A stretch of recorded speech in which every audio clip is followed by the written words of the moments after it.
The advice and opinions expressed by the host of Autism Live and her guests are meant solely as suggestion and should not be in any way construed as child-specific advice. The Center for Autism and Related Disorders advises working with a board-certified behavior analyst who has experience with autism before starting any intensive behavioral intervention. Any choices you make in determining your child's treatment are completely at your own discretion.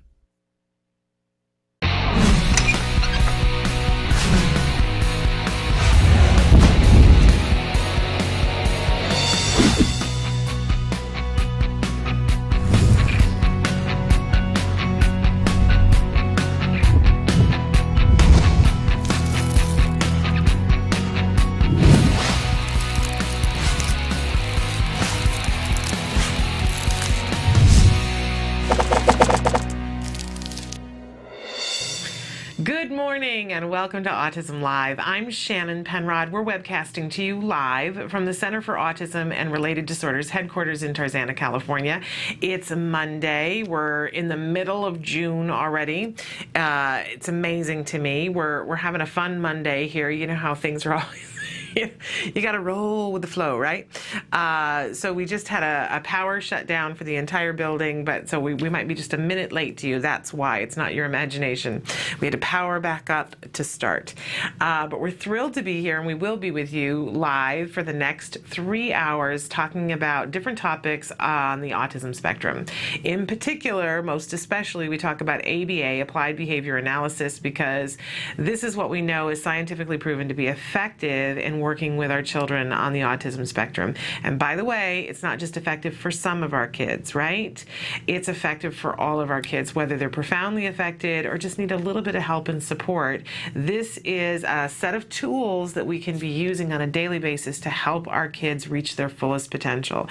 That potential is going to be different in each one of our children because they're individuals. They come with a different skill set, different skill deficits, but we know we can make progress, and that's a wonderful thing. As a parent, it's the thing that I love to focus on. We are going to talk about ABA, and I just mentioned I'm a parent. I am not an expert. Excuse me, that got me all choked up. I am not an expert in ABA. I'm not an expert in autism. I'm not an expert in nutrition or law or any of those things, but I've been on this journey for a little while, and I know how important it is to get information. So think of me as the conduit. Not as the person who knows it, because I don't, but I want to be a conduit for you to people, experts, and people who have been doing this for a long time and have that experience of being helpful to our children. So you can write in, you can call in, we'll go over some of the different ways that you can participate in just a second, but I want you to know that it's really important that you do participate in a way that helps you. I don't want to put pressure on you, say you have to participate, you don't. But if there's something you need to know, there's something you wish you had more information about, even if it's just you don't even know what questions to ask, please participate in the conversation. Tell me what's preventing you from starting ABA with your child or from getting the right amount of hours of ABA, because that's a really important part of this equation, right? Just like if you go to a doctor and you have some sort of infection and they prescribe you an antibiotic and different antibiotics, they say, you know, for this particular thing, you need this antibiotic, which means you have to take it for 5 days and you have to take it at specific times. And if you only take it for 3 days, it's not going to be as effective, right? Well, ABA, same kind of principle. It is something that's prescribed in a certain amount. And what we know is for our younger kids who are profoundly affected by ABA, yeah, it's Monday, profoundly affected by autism, so they can be profoundly affected by the ABA. Let's try that. We know that 25 to 40 hours a week is really what the prescription is that works. So you might have been granted 12 hours of ABA a week and you're saying woohoo, because that is fabulous, but it's not going to get the job done. And that's, I don't want you to get all upset about that and think, oh, well, it's not worth it to do the 12 hours. Of course, it's worth it to do the 12 hours. But if you want to be in the window where you're going to get the most success and reach the most potential, we have to help you to get those hours up to 25 to 40 hours a week. And if that's what your issue is, please write in and tell me where you live, and let's see if we can help you you get, because we have experts on autism, but we also have people who are experts on insurance and funding and all of those things to help you to get this worked out. Heaven knows the playing field needs to be leveled, right? Everybody does not get offered the same things. And I certainly want to be a part of that for you and help you to find the answers. More and more answers are coming in, and sometimes it takes me a little while to hunt down the answer, but boy, I really enjoy doing that because we had the benefit of the best case scenario. And it wasn't by virtue of the fact that I had my act together or that my child deserved it any more than your child did. We just kind of lucked out and got some really good information and happened to live in a place in a time when we had a whole lot of help and support getting our ABA funded. And can I tell you, it was still hard. It was still hard. We still had to fight for it. So I really enjoy having the opportunity to help you to find your way. So please take part in the conversation. If you're watching us on autism-live.com, you will see on the screen it either says live or rebroadcast. If it says live, then there's a little box that says your questions, and you can type in it right now, and the question appears before me right here in real time. That's a wonderful thing. If it says rebroadcast, you still have lots of different ways to participate with us, whatever time it is, because you might be watching this 3 weeks from now at 7 o'clock in the morning your time, and I'm not here. I'm on my way in to the office, but you can still get a hold of us here. You can email us, and Emily's going to cycle through some of the different ways that you can get a hold of us, but email is a great way.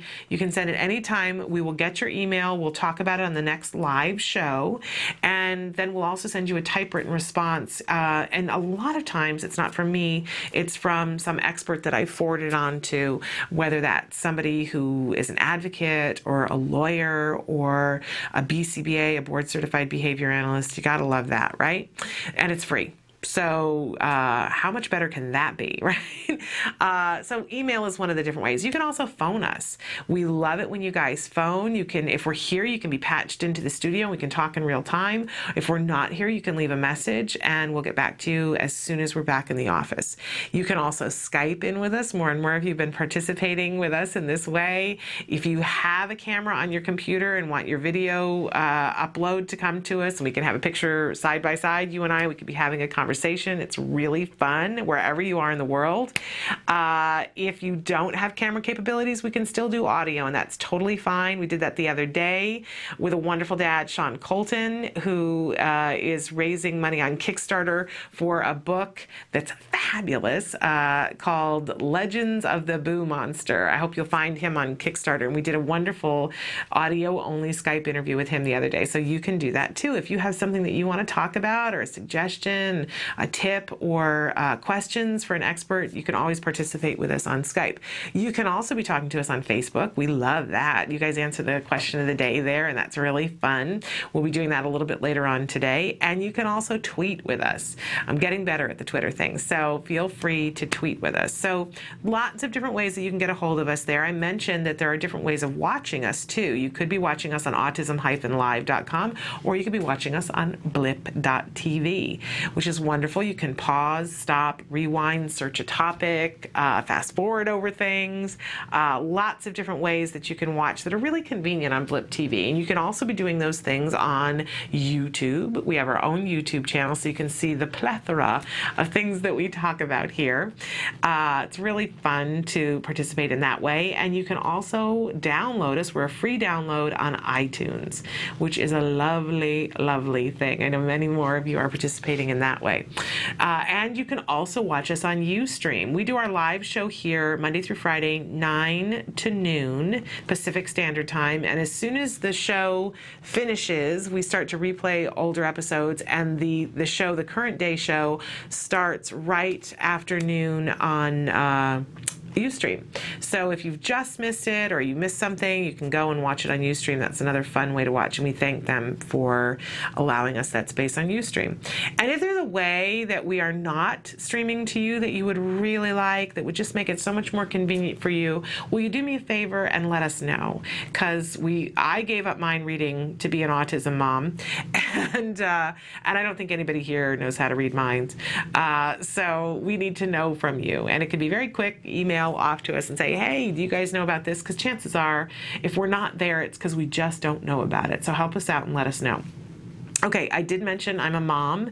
My son was diagnosed with autism at 2.5, and he had the kind of autism that he regressed into it. So he had been speaking in full sentences, and then over a period of time, it all went away. Oh, just devastating. You guys know. I know that, all of our kids come to autism in a different way, but I didn't know that a child could regress into autism.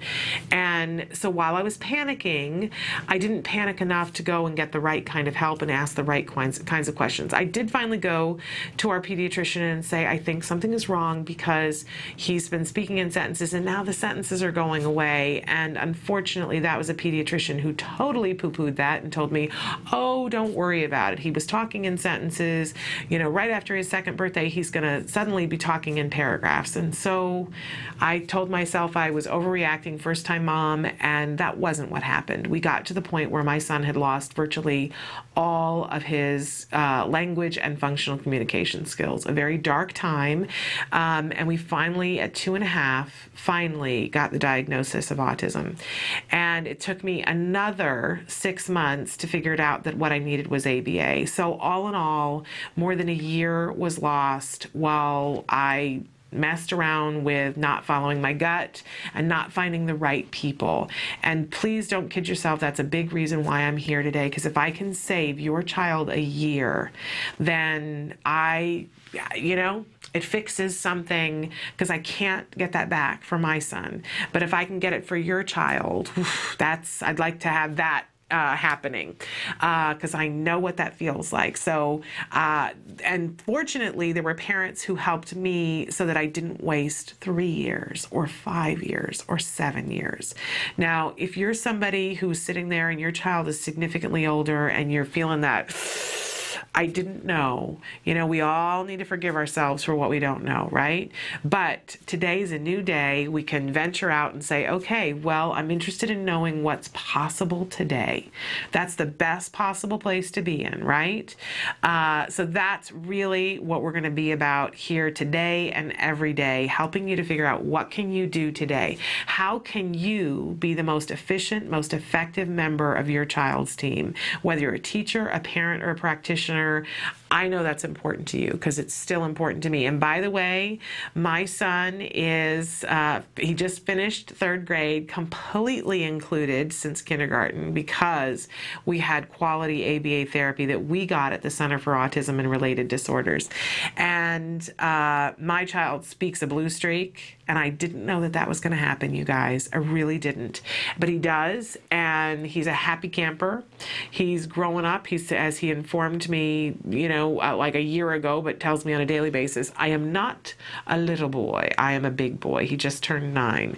And he is just precious. And our lives, he finished his ABA program just over a year ago, and our lives are wonderful. Are we done? No. Am I still working on things with him? You betcha. Am I still working on things for me? You betcha. We're works in progress. But if somebody could have told me that we could be where we are now, I would have been so happy. I would have jumped up and down and wet my pants. So, I know, TMI, right? And already I'm emotional. It's Monday morning, it's not even 9:30, and I need a tissue.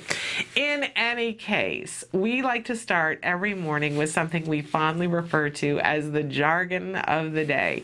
The jargon of the day is meant to help us all to make friends with these terms that we're stuck with, right?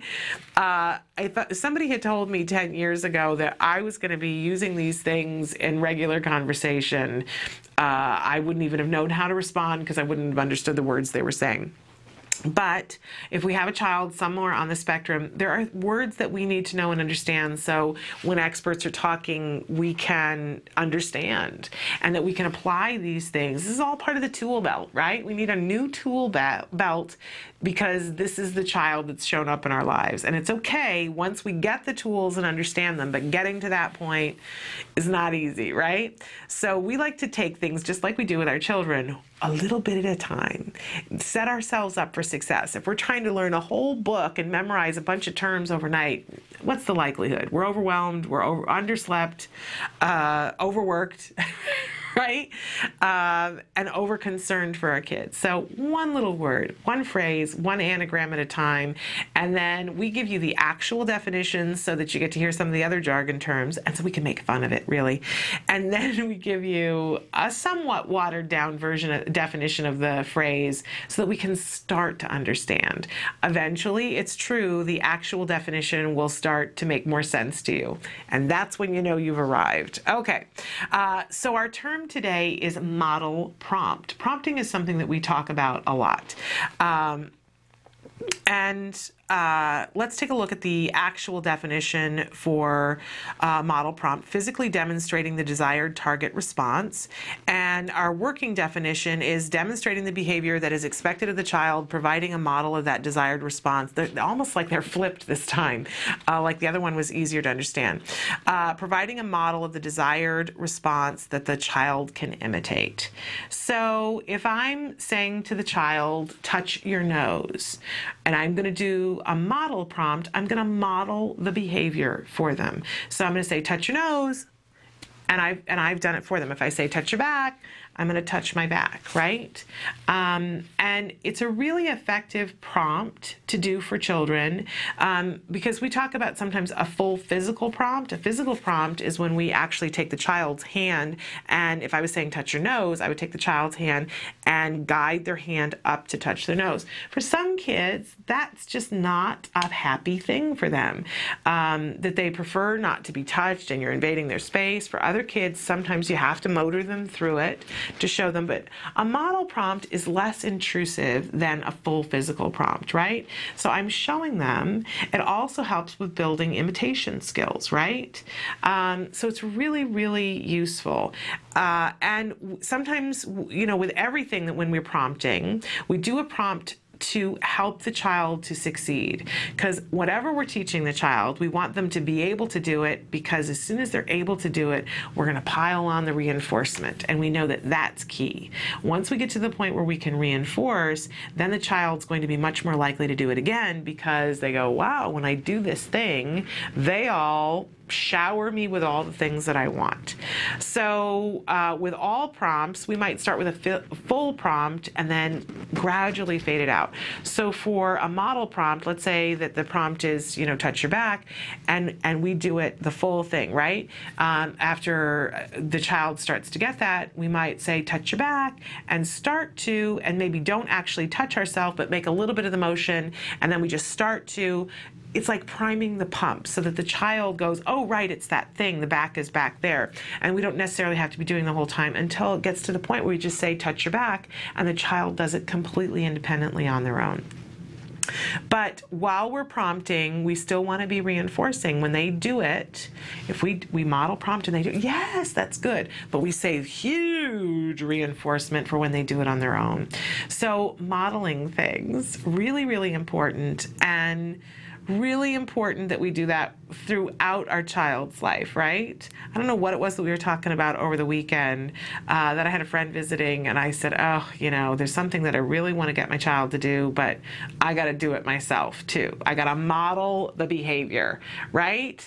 But model prompts really specific. You ask the child to do something and you do it to demonstrate it for them, so then they can imitate you. They don't have to guess what it is, right? For body parts, until a child knows what body parts are, until they understand the receptive labels for body parts, they really don't get it. So if you say, touch your head, and you touch your head, eventually they start to realize, okay, well, this thing is my head. It's a wonderful, wonderful thing and helps a child to grow skills. So model prompt. You model the behavior on yourself. Okay. We also always have for you, as I mentioned earlier, a question of the day. The question of the day is really meant to get you participating and thinking and asking yourself these questions and sharing your answer with other people, because we can all learn from you, no matter which day you're on. If it's your first day and you still don't have a diagnosis, but you suspect something's up with your child, you still have something to share with somebody halfway around the world who doesn't even have a glimmer of understanding what's going on with their child right now. So we all have something to add to this conversation, right? And again, you can participate by answering the question on Facebook, on Twitter. You can email it in, you can phone it in, you can Skype it in, all those different ways. So my question to you today is, do you believe there is the potential to recover from autism? This is one of those touchy things that people have an emotional response to. I can tell you that I don't just believe it, I know it. I see it on a daily basis, that there are people that I have the opportunity to work with that have recovered from autism, that there's videotape to demonstrate that they clearly had an autism diagnosis, and you wouldn't be able to pick them out of a crowd. Isn't that a lovely thing? Now, is that all of our children? No, it isn't. All of our children, as we look at it right now in research, all of our children are not going to recover from autism. But I can tell you that all of our children can make substantive progress if we use the right tools in the right way often enough. But for some of our kids, and really it's almost 50% of them, that we see in research after research after research, that if we set up things in a certain way, give them that 25 to 40 hours early enough, that roughly half of our kids will get to the point where they no longer qualify for a diagnosis and they are indistinguishable from their peers. That doesn't mean that they're the same, but they're indistinguishable, that there's nothing holding them back. And I will say to you too that, okay, so that's roughly 50% of them. What happens to the other 50% who get that amount of therapy that's so expensive and takes so much time and effort? They make such huge progress too that it's absolutely worth it. Absolutely worth it. I know that my son is in that other 50%. And can I tell you, he's going to go to college. He's going to have a full life. He has friends. He communicates his needs. It's good. It's all good. And progress is progress is progress. For the child who, at the end of the study, the progress that they made was that they are able to dress themselves and they're able to toilet train and they have functional communication skills to be able to convey to people what they need. I don't know how anybody could think that that was small progress. If you've been in a circumstance where you've had a child who couldn't do those things and now can, man, it's everything. So that's why we talk about ABA. But I want to hear from you because I know that some of you are still on a page where you haven't seen this. So I want to know, do you believe it? Do you believe that it's possible? I know that it's possible, but again, I want to hear from you. All right, we also always have a topic of the day, and our topic today is something that's really important. We don't talk about it enough on this show, but maintaining progress. And this is sort of the key to the summer, I think. We've hit, for most of us, I know some of you are watching us in other parts of the world where it's not summer for you now, and forgive me. But for a lot of us, we're at the beginning of summer here, and it's an exciting time because you think, oh, it's going to be so much fun. And yet when you have a child with special needs, not so fun. The services get cut, you're at a loose end, you've got much more stuff that you are responsible for, and there is the possibility for your child to, I call it shrinkage, like the pizza dough. You stretch the pizza dough out and it gets to the corners and you take your hands off of it for a second because you've stopped kneading it and the pizza dough shrinks up, right? And then you got to knead it some more until finally it gets to the point where it stays out to the end of the pizza pan. Same thing with our kids. Boy, we work on things, we work on things, we work on things, and then if we hands off, they shrink back a little bit. Maybe not all the way back to the beginning, right? But they shrink back a little bit. And I don't know about you, but I don't want to lose progress. If we fight hard and we get progress, then I want to maintain that. And summer is a great time to not only maintain progress, but to push forward, right? So we're going to be talking about how we can do that, how we can use this time in the summer to have some fun for ourselves, for our kids, and really use our tool belt to create an environment in which we're maintaining and creating progress. How exciting is that?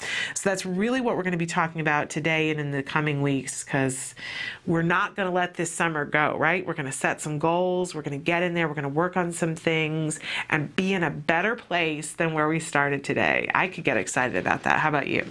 Okay, so to that end, some of the different things that we're going to talk about, because it's Monday, we've got a stress tip for you today, because it's always on Monday we try to do a stress tip. I think Mondays are one of the most stressful days, right?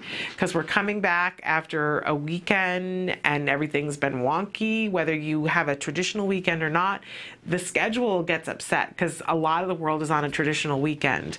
And it's stressful. Mondays are stressful. And we're also going to talk about success at school. For a lot of our kids, they're out of school now, but it's still, and for some of them, they haven't even started, but this is the ideal time to be setting ourselves up for success at school. And we have a new A-word episode that will premiere today on the show. So that's really exciting, and much, much more. I want to do a couple of shout outs too, and we're going to talk more about this awesome speed gamers when we come back, because we also today have a funding tip, and it's really an important one that has something to do with the speed gamers. So if you don't know what that means, stick with us, because it's really very fun. We're going to take a break and we'll be back.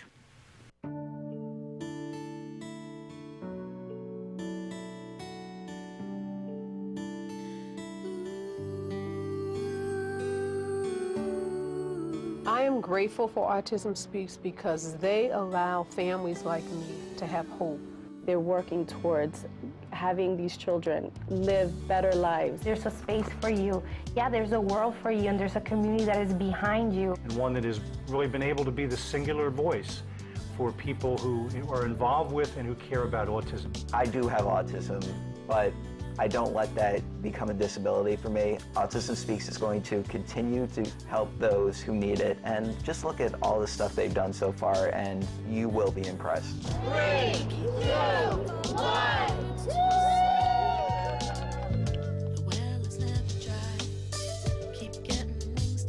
And you need to support the walks. We have to raise awareness, but we also have to raise funds to do the work. I'm grateful for Autism Speaks for one main reason, is they are allowing me to focus on the research. The work that Autism Speaks has been doing is critical for keeping autism research on the radar screen.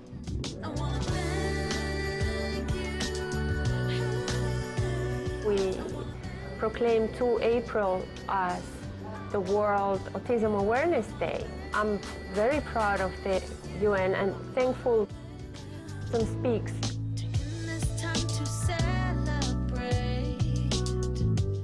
Getting the health mandate bill passed in New Jersey particularly, we needed to be able to make an argument, not just do this because it's the right thing to do, but do it because it's cost effective. When everyone else told me nothing was wrong with my son, I got information from a website that told me something wasn't right. I am so proud of Autism Speaks for creating these beautiful ad campaigns, which have reached people who are not affected by autism and have also created a greater climate of compassion and understanding. It's been really great for Bachman to have gotten involved with Autism Speaks early on. I think everybody here feels like they really make a difference. To make sure that we generate as much money as we can for Autism Speaks so we can all solve this puzzle together.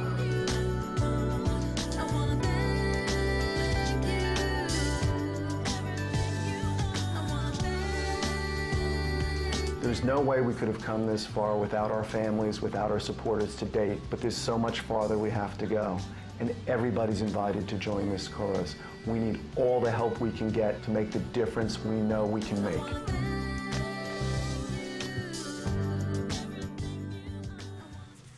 Welcome back to Autism Live. This is time for the stress tip, but I want to give you a little bit of heads up as something that's been going on this weekend and is going to be continuing for the next couple of days. There is a group of young people who like to play video games. I know, isn't that shocking? I never heard of such a thing before. But what's a little bit different than this particular group is that they have found a way to take their playing video games and raise money for charities doing it. How much do we love that?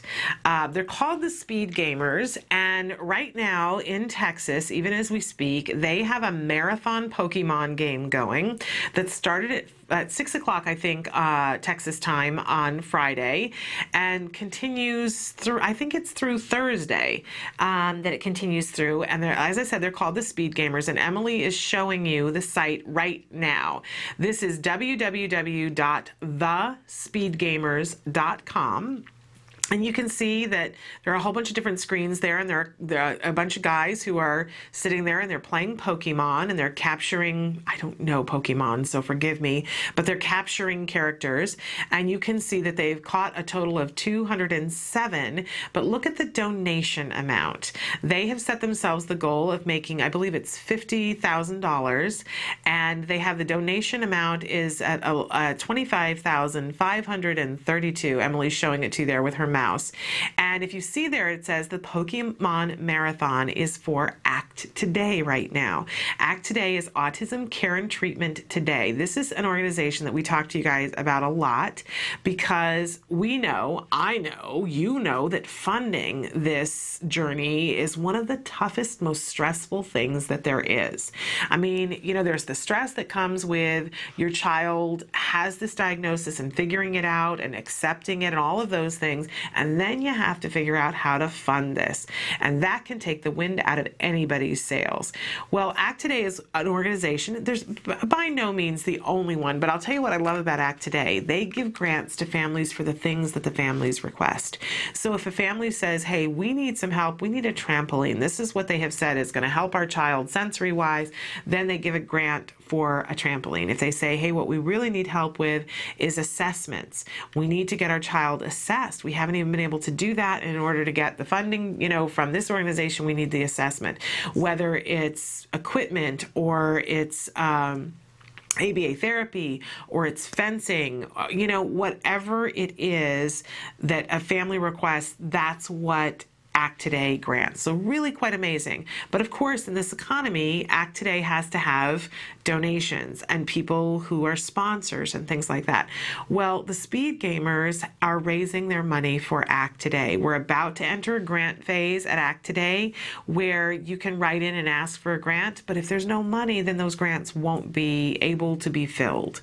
And so I think it's wonderful that these young people have decided this is what we're going to do to help. And how wonderful is it that they're going to be able to, they are going to raise $50,000, but I'd love to see them double that. So they're halfway to their goal right now, and you can watch. If you watch, you see that there's they have a chat there, and people write in and ask them to do things, and they write back and say, well, will you pay $5 for it? Because they'll say, well, I want you to go over and do this to this character or whatever, and they say, okay, is it worth $5? And then somebody will pay them $5 to do it. I just think it's awfully clever, and I think it's really sweet that they're taking their time to do the thing that they're passionate about in a way that helps our kids. So if you're sitting there and thinking, boy, you know, I really could use a grant for X, Y, or Z, I really want to encourage you, if you have $1 to give on the site, but if you don't have $1 because that's the situation you're in, don't feel bad about that, but go to the site and look at it for a few minutes, because that will help them in terms of their search engine optimization. And then the thing that you can do that's no cost to you is put it on Facebook and encourage other people to go. It's amazing how much that can help. So that's something that you can do today. So it's www.thespeedgamers.com. And we really want to applaud these very ingenious young people who have found the way to help us doing the thing that they love. Gotta love that. Okay, so yay to the Speed Gamers, and we're going to continue talking about them. I'm hoping we're going to have one of the Speed Gamers on the show with us on Wednesday when we have Nancy Alspaugh Jackson in for Let's Talk Talk Autism with Shannon and Nancy. She's the executive director of ACT Today, and boy, does she love these kids and sings their praises, and man, should she, right? But we're hoping that we can pull one of them away from the gaming long enough to have them on the show and talk a little bit and say thank you to them, because that money is going to go to help all of our kids. It's really amazing. Okay, so that's the speed gamers, but it's time for the stress tip of the week. And today's tip is about figuring out how to move into acceptance, which is not the same thing as contentment, right? I have to say that that's one of the biggest things day to day that I struggle with, but figuring out the difference between acceptance and contentment, right? Because when we're in contentment, we have no need to change anything. But when we're in acceptance, we're accepting the way things are, but understanding that we do have some ability to change things. And then we talk about on the show all the time, the whole idea of the serenity poem, grant me the serenity to accept the things I cannot change, the courage to change the things I can, and the wisdom to know the difference, because doesn't that say it all? Our children, our students, they have a diagnosis. And ultimately, you know, that's something that we need to move into acceptance on. That's a day-to-day, minute-by-minute thing, honestly. But to understand that there are things that we can do about it. And I was mentioning earlier that I do sometimes lament that I lost a year where I could have been getting my son help. There's nothing I can do about that, which is not to say my head does not go there sometimes. It does. But then I remind myself, okay, I have today, and what can I do today? I don't have a time machine. I can't go back to then, and I can't fix it. But what can I do today? And if we can all manage to stay in the present as much as possible, oh, it's so hard. It's so hard to do. We talk with Evelyn Gould all the time, and I always tell her, I want to rush ahead to the future and be in some mythical place that doesn't yet exist, or I want to go back to the past and beat myself up over it. I know I'm not alone in that, but I'm learning that really true joy and happiness only happens in the moment. So when I think of things having to do with my son and autism, and certainly for the period of time, and my son had ABA therapy in our home for 5 years. When I say that, it just doesn't seem like it could possibly be true, but it is. I remember the first year I was like, well, I just got to suck it up. I just got to suck it up and come to terms with the fact that this is our life. I will be honest with you and tell me that really took me 2 years. 2 years in, I had an island counter. We were in a very small condo, and there was just this pile of papers that would sit there around the boxes that had all of my son's data sheets and everything in them. And I said to a friend, I just can't get this counter clean to save my life. I don't know why. And she said, well, why? Why can't you get this counter clean? And I thought, oh, I know why. Because there's a part of me that keeps thinking that very soon we're going to be able to take these boxes off of my counter that have to do with autism and do away with them. And she said, well, is that true? Is it very soon? And I said, no, we still have at least 2 years. I've been 2 years with these boxes, and I got at least 2 more years. I know I do, and which is not everybody's story, by the way. There are some people who are done in 2 years, but we weren't. And I said, I just haven't come to the acceptance of this is what it is right now. It's not it forever, but it is what it is right now, and make a place for these boxes. And it kind of was a shift in my head, and I found a place for the boxes. And you know, what's amazing about it is that now those boxes are long gone now. Long gone. Haven't had them in my house for a year. And it seems like the period of time that they were on my counter seems like a blip. But man, while they were there, it seemed like a heavy, heavy weight. And I would say to myself, well, other people don't have to have this. And, you know, But the truth is that those boxes with those data forms helped me to have the relationship with my son and have the ability to communicate. So I had to make peace with them. So my question to you today is, what haven't you made peace with? And is there anything you can do about that today? Is there some area of your house that's devoted to autism that you haven't completely said, yep, this is the area that's devoted to autism and to working with my child? Make peace with that. Set it up. Make it so that it's conducive to that. Don't try to do too many things in a small space. We gave up our dining room. It was the only space that we had, and we gave up our dining room, and I just had to make peace. It took me 2 years. I encourage you to make peace today and say, you know, it's not forever. I don't have to be content. I don't have to like it. But if I make peace with it, then I can arrange things in a way that works for me, that works for my family, that will help us to get where we need to get to that much quicker. When we move into that space of not, lamenting it and getting into the problem solving, it's amazing how the stress reduces. When we're fighting things and pushing against them and saying, this really frustrates me, the stress levels go up. But once we go, well, okay, I don't have a dining room. In the realm of things, this is not the worst thing that ever happened to anybody. And there are some really awesome things that I need to be grateful for here. Like there are people who don't get the benefit of being able to turn their dining room into an ABA classroom. And then the stress level ratchets down. So where's your acceptance? Where do you need to be in acceptance? What don't you have to be in contentment about? Because I think I always struggle with that thing of, oh, well, I should be all happy, happy, happy all the time. I don't think that's part of this journey. Certainly happiness, we hope that it's there at some times, but I don't think it can be always happy, happy. And honestly, I don't think anybody's life can be always happy, happy. That would be exhausting. Your face would hurt after a while. But getting to the point where we have acceptance, right? And asking yourself, what can I do today? I can't fix yesterday, and I'm not in tomorrow yet. What can I do today? And it's amazing how much there is that you can do today. And when you're in that process of saying, well, here's what I'm doing today, another layer of stress. It's like somebody just takes the weights right off your shoulder. So keep breathing. Keep breathing, accept what's going on, and ask yourself, what can I do today, just today? And we'll talk about some of those things that you can do today, like posting on Facebook that the speed gamers are raising money. It's a really good thing. Okay, we're going to take a break. When we come back, it's our Success at School tip, which is all about routines during the summer. Stick with us.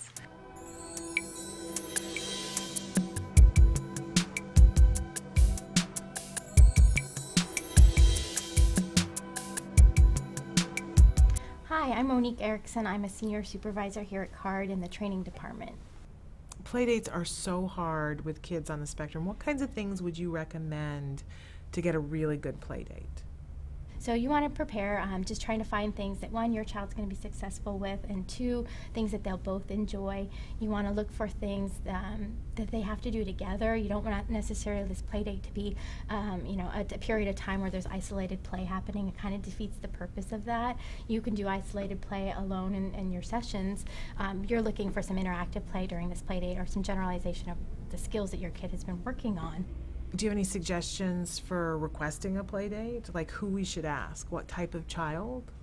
Playdates are really interesting. There's a lot of things that go into that you want to think about when you're doing a playdate. Sometimes there are really great kids who don't really necessarily make great playdates, and there's just lots of reasons for that. It depends on what type of kid you have and what you're trying to work on, and then what peer is going to best complement that and allow you to do what you need to do in a playdate. What I have found is sometimes you need a kid who's more open and flexible and willing to do the things that you want to do. If they're a little too independent or too set in their ways about doing what they had on their agenda, it kind of hinders what you need to accomplish in your play date. So sometimes you have going in, you think, oh, this is going to be a great kid. They play on the playground. He really likes her or him. This is going to be a really good thing for him. And then you get them into the house for the play date, and 10 minutes into it, you realize there's no way the peer is going to do what you want them to do or need them to do. So you just kind of chalk it up and you know to yourself, okay, not the best play date, and then you have a better idea of what you're looking for in the next kid. I think that you're going to want someone who's or a child who's open and flexible and willing to go with the flow, patient, because maybe you're asking them to repeat what they've said a few times so that our child has opportunity to respond to peers, and you're getting an opportunity in a smaller environment to slow things down for a second for them so that they have an opportunity to hear what the peer said and respond. And you may be asking the friend to can you say that again? I don't think he heard you. You definitely need a peer who's willing to do that. I've been told no by kids. No, I'm not going to do that. And so when you have that happen, you just realize, okay, this isn't the best fit, and you just move on and you find a better fit for your child. What would you recommend that we say to other parents about our child before a play date? I think that that's going to depend on your child and the severity of the deficits that you have, that you're working on at that point, and the parents that you're dealing with. There's lots of different personalities that we encounter in working with different families and so forth. I think that honesty is probably the best policy, but that doesn't mean you have to divulge every little detail about your child and what you're working on. You could give them, if it was appropriate, something general, just like, my child has some delays in language and social, and we have found that by doing these play dates, it's been really helpful in helping them improve on these areas. If there's some deficits that are more probably obvious and to the parent, you might need to get into some more specifics about why there's an adult in there facilitating that and so forth. But I think being honest, but you don't have to divulge every little detail. But I think they have a right to know why there's another person in there, if there's someone else in there beside yourself facilitating. What kind of strategies are good for getting children to play together instead of playing side by side? Things that have turn-taking opportunities with them. If they're boys and they're into sports, maybe, tossing a ball back and forth, if that's something your child has been working on. You want to kind of stay away from just playing on the playscape, for example, and they're both on the swings, but no one's talking, and they're just kind of hanging out next to each other, but they're not really doing a whole lot, unless that happens to be where you're starting. Maybe your first target in these play dates is parallel play, and if that's the case, then that might be okay. Otherwise, you're going to want to look for some more interactive activities that they can play. What about after the play date? What kinds of things should we do after a play date? I think no matter what we're doing with our kids, it's always a good idea to stop and reflect. Okay, how did that go? Did I do what I said I was going to do? Did we hit the targets we were supposed to work on? If not, why? Was it because I didn't plan the activities correctly, or was it like, hey, I didn't realize, but he's actually doing much better with that than I thought, and so maybe that wasn't the right target. It just kind of, once he got the opportunity, it happened more than you thought it was going to be. You never know. You're just making a plan, and you implement it the best you can, and then you stop. After it's done, you should reflect and go, how did that go? Is there anything I could have done different? If the activities were wrong, was the play date the right kind of kid that I needed for this to happen? Was it too long? Was it perfect? Did they need a snack and I ran them into the ground with all these activities I structured? It could be something like that. So I always think it's a good idea to take a step back and reflect. Reinforce the child for what you thought was great, right after, so it's fresh in their mind. Oh, that was really great. I liked the way you played with Sally outside. That was really nice. If they're at a more advanced level in their treatment program, you could, talk about some of the things and have them identify what they liked and so forth. Early on, you're probably just going to reinforce them, and then you take note of what you might need to do differently. How do you deal with challenging behavior on a play date? Well, that could go two ways. I have definitely been in a situation where there's challenging behavior on my child's part, and there's also been situations where it wasn't my child. Our play date was having some difficulties, and so I think there's two different things we could talk about. First, looking at our child, you probably have some ideas of what behavioral challenges might pop up during those situations, so you should kind of have an idea going in. Okay, if this gets too stressful and he starts to do this, what is going to be your plan? I think you're going to try to de-escalate that if you can. If you see the signs coming, or whoever's facilitating this play date sees that he's starting to get a little fidgety and agitated, and that generally happens before a tantrum or something of that nature, then you're going to try to de-escalate and see if you can calm him down so that it doesn't turn into a full-blown tantrum or meltdown in front of their peers. And that's the last thing we want, is for, we're trying to build social relationships here, so we don't want that happening. If it's just not going to happen, and that escalates to a point where you can't calm them down in that situation, I think the best thing you can do is probably have the parent or whoever, another person, to handle the child that's having the difficulty, our child, and then distract the peer who's there at that point. Like, oh, he's going to take a moment to make himself feel better, and let's keep playing. Oh, do you like this game? This is a really fun game. Let's see what we can do here. And just try to distract him from that moment, and let our child get a moment to kind of just regroup and pull himself back together. And as far as the other child, that poses some difficulties. When the peer comes and isn't having a great time, you think you just need to take it one step at a time, take a step back, do what you can to de-escalate and redirect that behavior to something hopefully that's usable and helpful during the play date. And if not, then you go to plan B, you write out the play date and hopefully go to something else, and just note to yourself that maybe that's not the best play date for the future.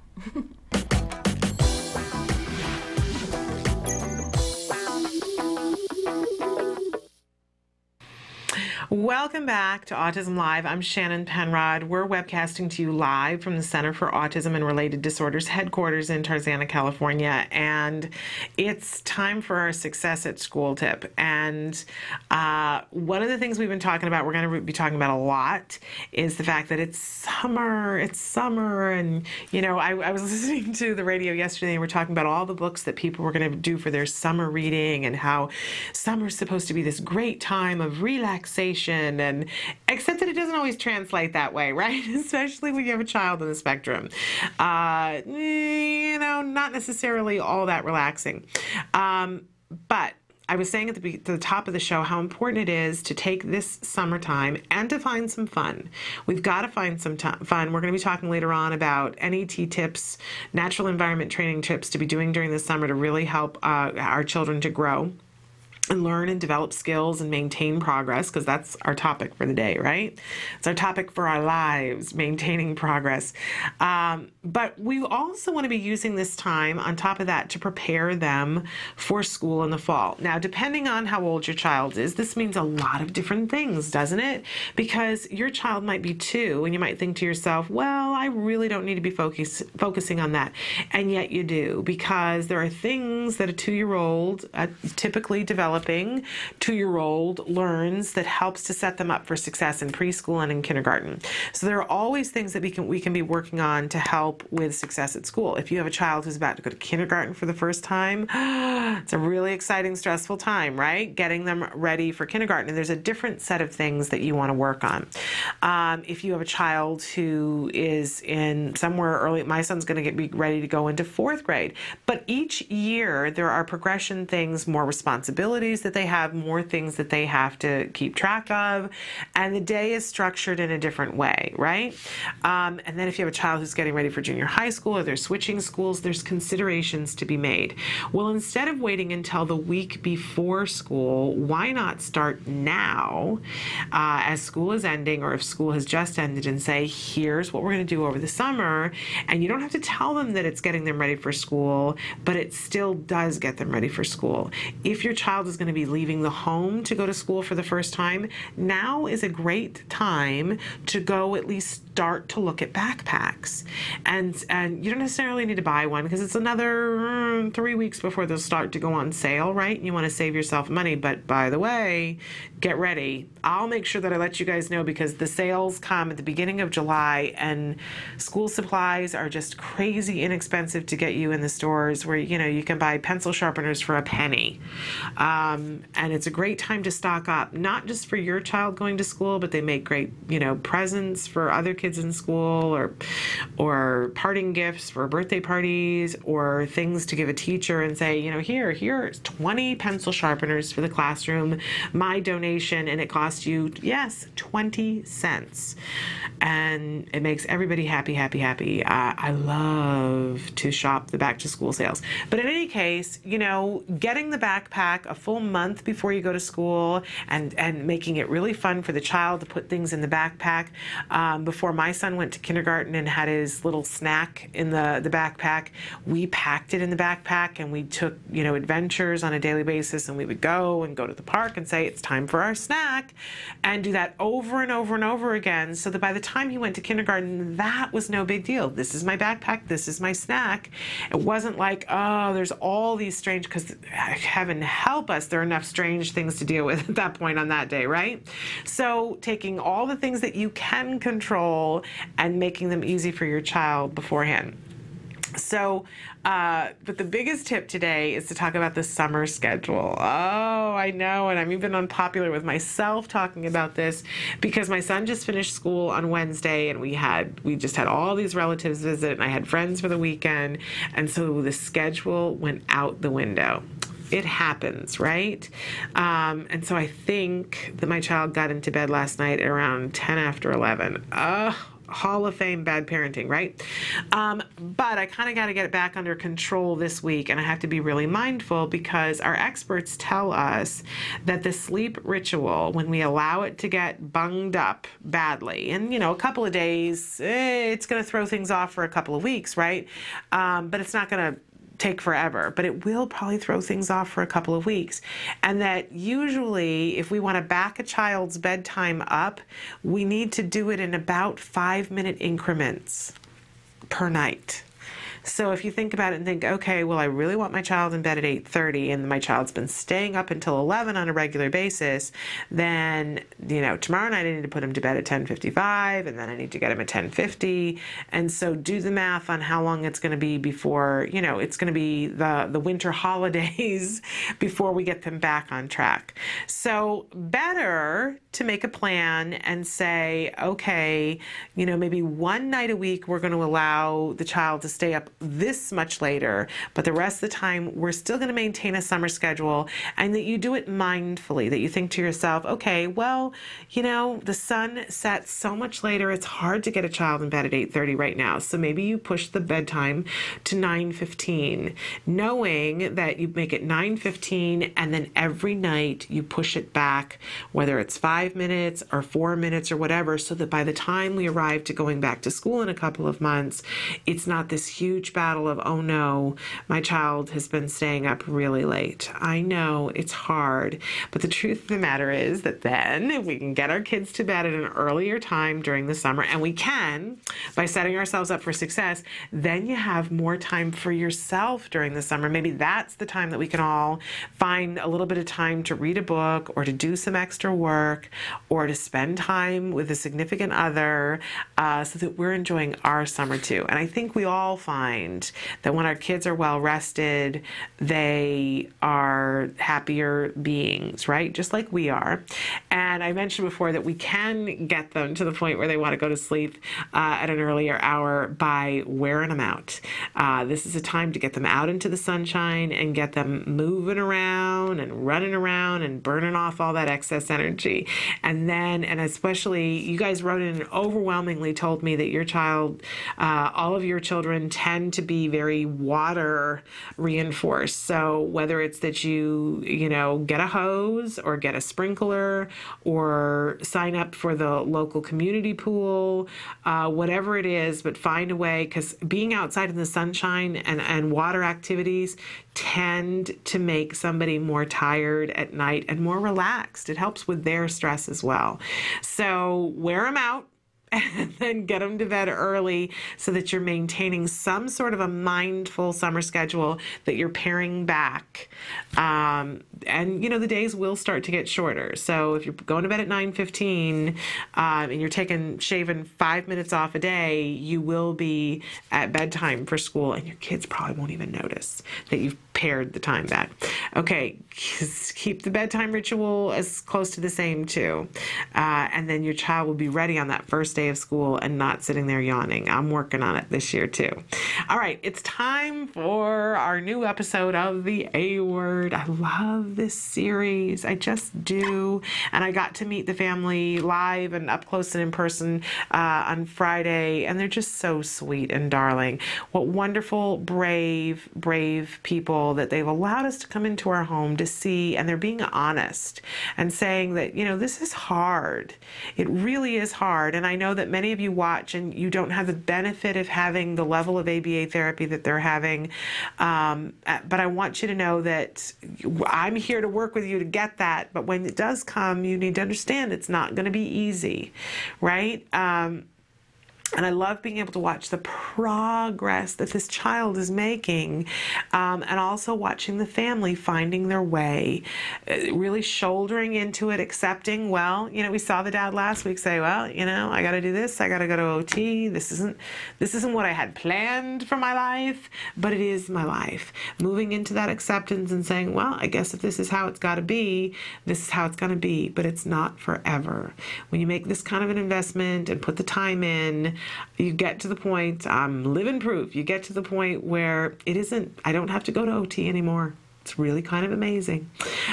Still making peace with that, right?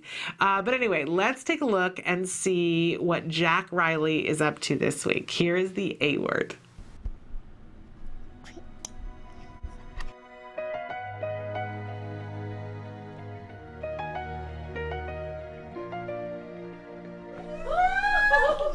Happy feet there. Are you excited? Wow. Can I have a kiss? Thank you. He did tell Miss Miriam yesterday that he said poopies. She came and got me. We looked, there was none there, so we thought he was telling us stories. And 2 minutes later, there were.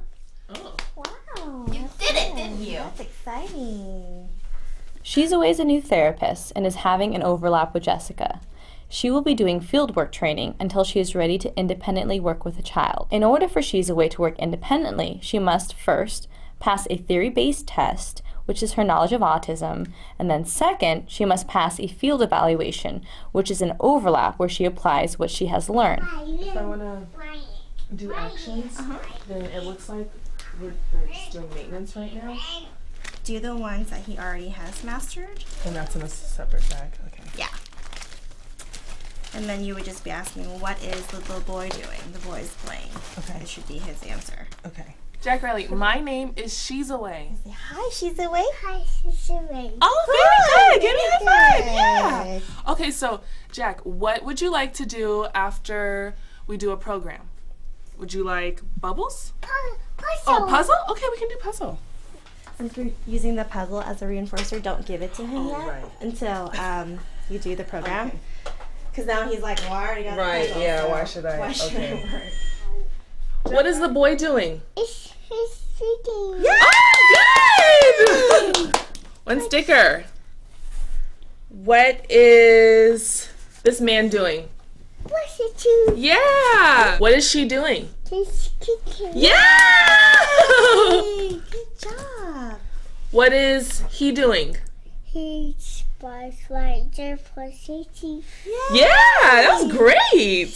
So bring up some other ones too. He's right there. What are they doing? She's hugging. Yes, they're hugging. Are you taking data as you're going along? Yeah. Okay. What is he doing? He's sleeping. Oh, yeah, you're so good. He's sleeping. So make sure you write the The stimuli too. yeah. It's like, I don't want to take too much time. And should I just be quick with it? Yeah. Okay. What are they doing? He's playing. Yeah, they're playing. Good job, Jack. Playing a blocks. They are playing blocks. You're so smart. What is he doing? He's playing. Yeah, another one. He's playing blocks. He's playing blocks too. He's playing a car. He's playing cars. That's right. What is she doing? He's playing. Yeah. What are they doing? He's playing. Yeah, you finished. Good job, Jack Riley. Give me high fives. Can you do high fives? Yes. Okay.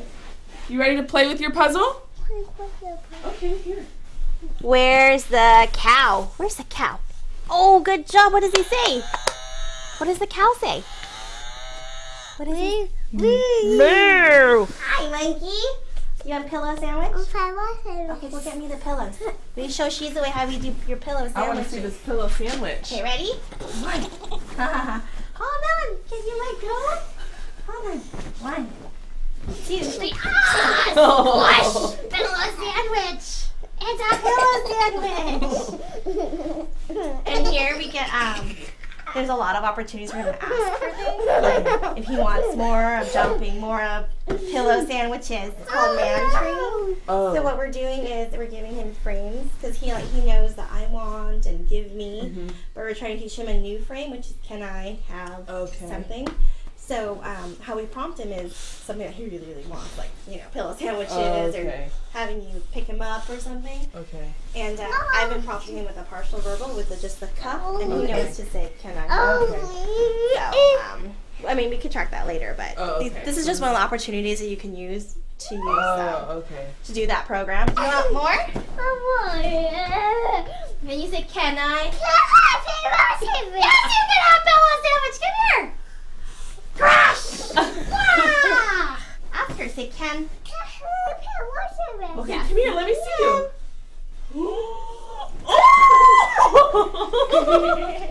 How fun is that? Okay, my face hurts a little bit from watching that because I'm smiling so hard.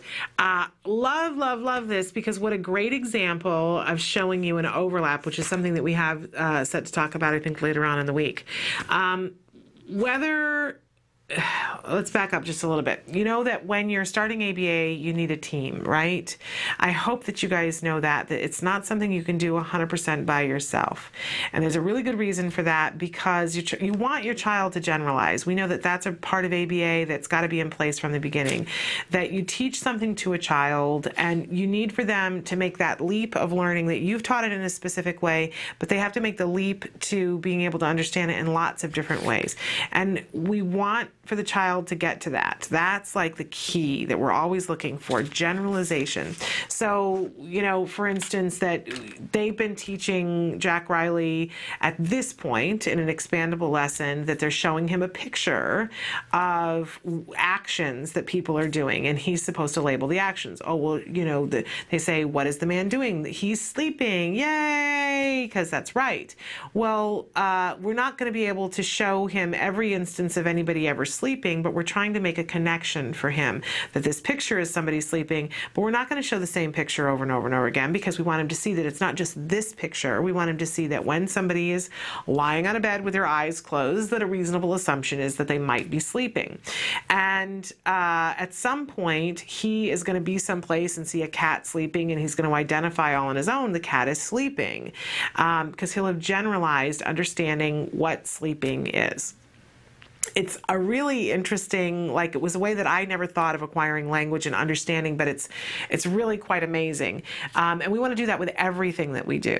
I always say that my mom, when she taught me how to drive, unknowingly understood about generalization. It wasn't like it was that particular plan in her head, but she just didn't teach me how to drive on her car. She made sure that I borrowed the neighbor's car so that and then I would know, okay, well, sometimes the gear shift is on the steering wheel and sometimes it's on the seat and it's in different places, right? And that the configuration is different, but there is a through line and that I could figure it out. Now I can get into any car and I can drive it. But clearly my mother didn't teach me how to drive all those particular cars. She taught me how to drive and apply the rules of the road so that I can drive onto any road that I've never been on before, but I've generalized the driving rules so that I can drive on those roads and learn and be successful as I'm going. So we want generalization, and one of the things that we need to do in order to get generalization is not have the same person teach it over and over and over again, right? Eventually my mother sent me in the car with my father. Oh, that was fun. Bless my father. So we need to have different people teaching these different lessons so that the child doesn't just learn it from one person. And And so there has to be a team. And when you have a team, you're going to have people at different levels, right? Whether it's that you and your significant other are the only two people on the team, your skill sets are going to be different, and the way you approach things is going to be different, and that's going to be good for your child's program. But let's imagine that right now you have that 15-hour program that you got the funding for, and you're realizing, oh, I really need to go to 25 hours. How am I going to do that? And many of you have written in the last few weeks and said you're bringing somebody new into your team, whether it's via your ABA provider or you're doing it yourself, and how it's best to go about that. Well, here they're showing you an example of how CARD does it when they have their therapists. And it's important to know that before that therapist showed up at their home, they did CARD e-learning. And you have the opportunity to do CARD e-learning, and you have the opportunity to give it to anybody on your team. So that's a wonderful thing. That is the beginning preparation so that you have the basic understanding. But it's a far leap from going to doing a computer program to actually doing it, right? There's a learning curve to actually, and there's stuff to be handled. You see this therapist, and I love this because you guys can cut yourself some slack now, and because you watch the therapist, and Jessica has been doing this for a while. You know, she goes through the stimuli, and it all looks like this fluid dance that she's doing with Jack Riley, and then you go to do something and go, it's just not that easy, is it? And you see her struggling. You know, she does this great preference assessment with Jack Riley and says, okay, we're going to do some learning, we're going to do a fun activity, and what do you want to work for, the bubbles or the puzzle? And he says, I want the puzzle. She says, wonderful, and she hands him the puzzle. and he doodles off, and Jessica very nicely says to her, okay, that was great, but you have to make him do the work before you give him the puzzle, because if he can have it without doing anything, if he can get his paycheck without doing the work, why would he do the work? And the therapist goes, oh, of course. And I love that moment. I'm so glad that Suzanne Oshinsky, the filmmaker, left that in, because you're going to make that mistake, and you're going to make thousands more mistakes, and it's great to be able to laugh. And also, what I love about this is that in that moment she goes, oh, of course, and she has a sense of humor about it, not like, oh man, I blew it, right? I think a really good sign of a therapist who's going to do well. And by the way, okay, let's just stop and talk for a second. I'm not even sure what she said her name was. Was it Shizeling? And the fact that she introduces herself to Jack Riley at this point and says, hi, Jack Riley, my name is Shizeling. And he goes, hi, Shizeling. I don't know about you, but I was like, wow, look at that kid go. I couldn't have done that.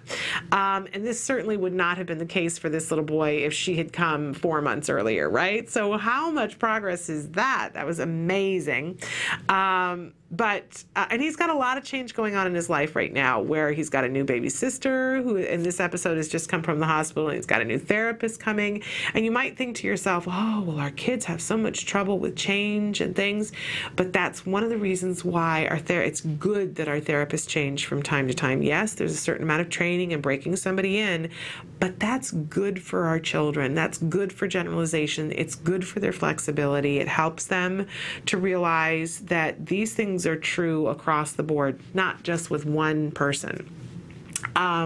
So we are going to make mistakes, right? And you saw that, you know, she was finding she had the pile of her stimuli, the little cards that had the pictures, and she found one, and she would do great asking the SD, very clearly saying, what is the man doing, right? And Jack Riley was like, he's doing this, and she was great with the reinforcement, but she had the clipboard on her lap, and she was having to reach over here to get the stimuli, and at one point Jessica said to her, make sure that you write it down that he had the correct response on the data sheet.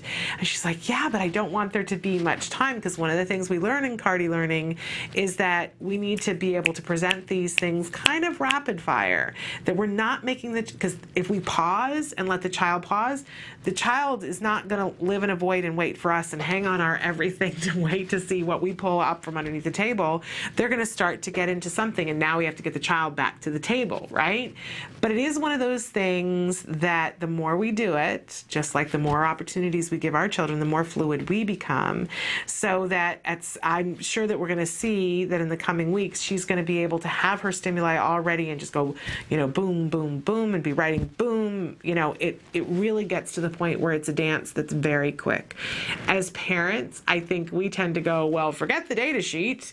We're not going to deal with that. We'll just do the stimuli, right? Maybe I'm the only one. I don't know. But really important that we take the data. And actually, we're going to be talking about that later on and why it's so important to take the data. And we can do it. It's not that hard. Okay, and then the lovely moment that we get to see Jessica, who's been there with Jack Riley, sharing, okay, so this is what works. And you notice there's an opportunity. You might think, well, an overlap, and we have two therapists at the same time, and those are part of my child's hours, but it actually is a really good thing for your child because you have the opportunity to work on things in a triangle, and you have the opportunity to do shared attention and a whole bunch of other things for them to get appropriate attention appropriately. It's great for them to realize that the world is not completely about them all the time, right? And the senior therapist gets to say, okay, so we do the pillow sandwich. Shall we show her what the pillow sandwich is, Jack Riley?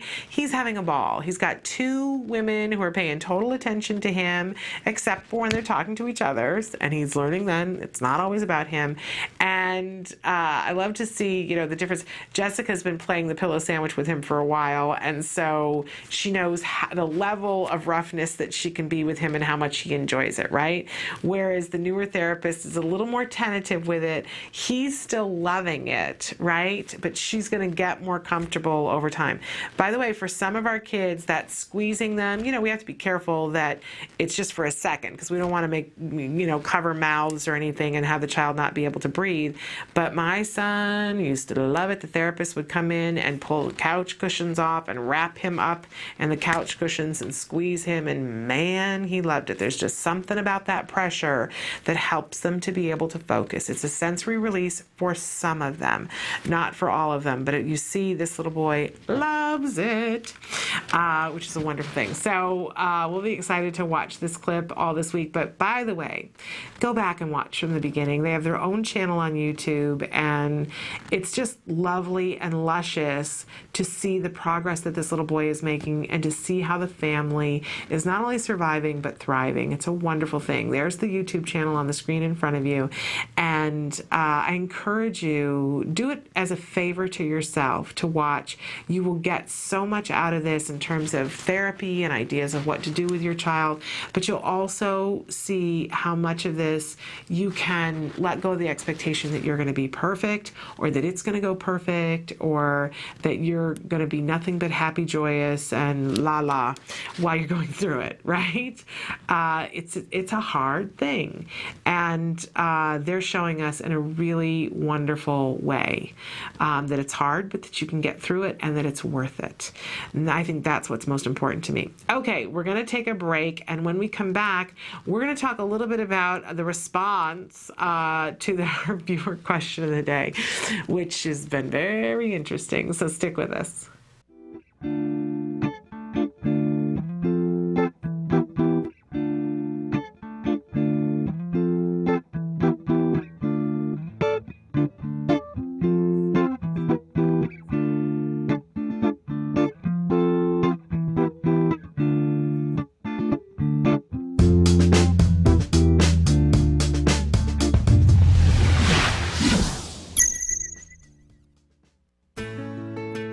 Skills is a revolutionary web-based program that incorporates comprehensive assessment, curriculum design, progress tracking, and treatment evaluation for children with autism all in one place. Developed by the Center for Autism and Related Disorders. Our approach is based on over 40 years of research on the principles of learning and their application to improving the lives of children with autism. How does Skills work? Created with speed and simplicity in mind, Skills was modeled on an easy 3-step process. Step 1. Start assessment. Step 1 begins with our intelligent assessment system, which consists of a series of questions. This assessment is essential to identifying your child's level of skills compared to their typical peers across all areas of development. This includes assessing social, motor, language, adaptive, play, cognition, executive functions, and academic skills. Every skill has an assigned age which indicates when the skill emerges during typical development. This means that each child is automatically presented only with lessons that are relevant to his or her age.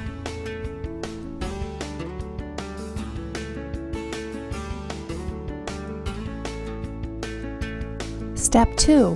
Choosing activities. It's now easier than ever to build an individualized treatment plan. In Step 2, you are presented with an individualized pool of activities that are directly linked to your student's assessment results. Each activity represents a specific skill that has been indicated by the assessment as needing to be taught. Activities are categorized by curriculum and then by lesson. There are 3 main types of skills: building blocks, fundamental, and expansion skills. Fundamental skills are necessary for successful everyday functioning. Building blocks are prerequisites to a fundamental skill.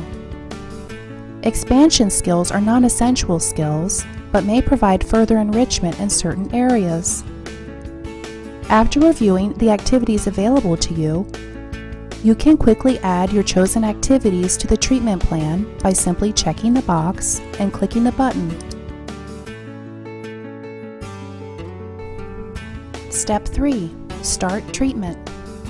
Once you have selected and added the activities you want, you are ready to begin teaching. Skills provide you with all the tools necessary to design and manage an effective curriculum plan, such as printable activity guides that are customizable by the teacher, supplemental teaching aids including printable data sheets, teaching guides, visual aids, worksheets, and tracking forms, detailed IEP goals and benchmarks for each activity, brief and visually appealing video tutorials, a variety of treatment progress and clinical timeline charts, and lots more. And since Skills is completely web-based, everything you need is available 24 hours a day, 7 days a week, in one easy-to-access location. Skills users even benefit from unlimited access to a support community, where they can ask questions and share ideas with a skills expert. Skills is always with you.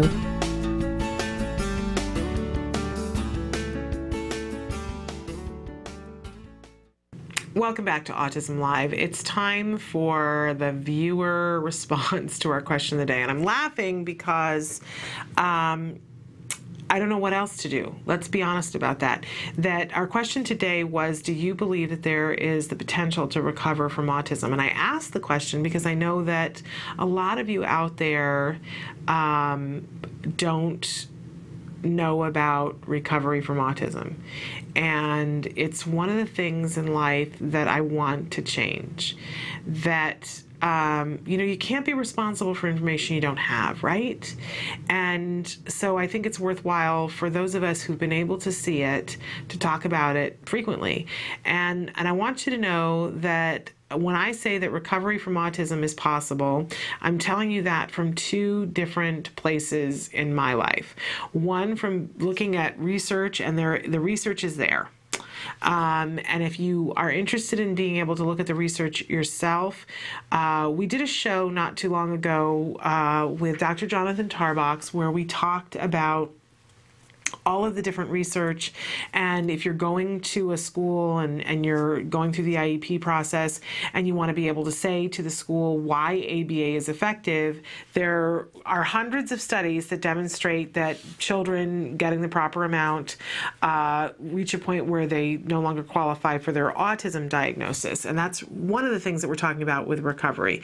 We're basically saying that the child is virtually indistinguishable from a peer, but also when the Center for Autism and and Related Disorders deems a child recovered, there's a very specific criteria, and it includes that the child doesn't qualify. They go to a professional who diagnoses for autism, and the person says that the child does not qualify for the diagnosis, that they are virtually indistinguishable from their peers, that they have no need of support services and are in a fully included classroom and performing at least a C average with no extra support services, and in need of no additional support services at home. Wow. So that's what it takes to actually be considered recovered. It's not some willy-nilly, one person's opinion. And yet, given the right amount of ABA therapy, around 47% of our kids reach that designation. And science has shown it, and not just in one study, in multiple studies. So, that's where I'm coming from in terms of research. And if you want access and want to know what the names of those studies are, Dr. Tarbox talked about a lot of those studies and mentioned that if you want to have access to them, all you have to do is write to us, and that we will make sure that you have access to them, that we can put you in touch with the people who can get you access to those studies. So I want you to know that I'm coming from that point of view, that it's research-based, and that's not my opinion. That's research, fact, documented over and over and over again. And I know that there are people who still rail against that and say, oh, but no studies have been done.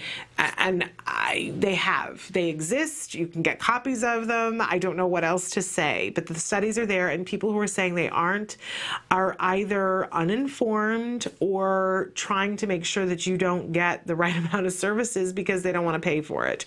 I don't know what else, because the studies are there and there's more than 100 of them. So it's not like there's two little studies in the corner that people are pointing to. There's more than 100 studies. Okay, so the research is there. It exists. It's real. But there's another part of me that wants to tell you about it from the point of view of being able to see it with my own two eyes. And I think when we started ABA, it was something that I was very interested in and wanted to know. And if I had an opportunity to see or meet a child or an adult who had lost their diagnosis, it was the thing I left the house for. I couldn't get to conferences, I couldn't fly places, I couldn't get to the experts, but if I had the opportunity, I went to see a person speak or spend time with a child who had recovered from autism. And I really want to encourage you to do that. And I want you to know that when we say that somebody has recovered from autism, we're not saying that they have lost all of the different things that make them an individual at all. We're saying that they're virtually indistinguishable from their peers, that they have no need of support services and are functioning at an acceptable level within school or within their lives. So I've had the fortune to meet a great many people who have reached that point where they have lost their diagnosis. And there's this term that people like to use instead of recovery, which is virtually indistinguishable from our peers. And last summer, we had 3 young men who were working here in different capacities. 2 were on internships, 1 had a full-time job, working here at the Center for Autism and Related Disorders. And I had the opportunity to interact with them as much as I wanted to. And can I just tell you, I wanted to endlessly. I would always say, spending time with you guys is better than butter pecan ice cream, because it gave me so much hope. It gave me so much hope. And let me just tell you that I would argue that I don't like the term virtually indistinguishable from their peers, because I've mentioned before, they were distinguishable from their peers. You know why? Because they were extra polite.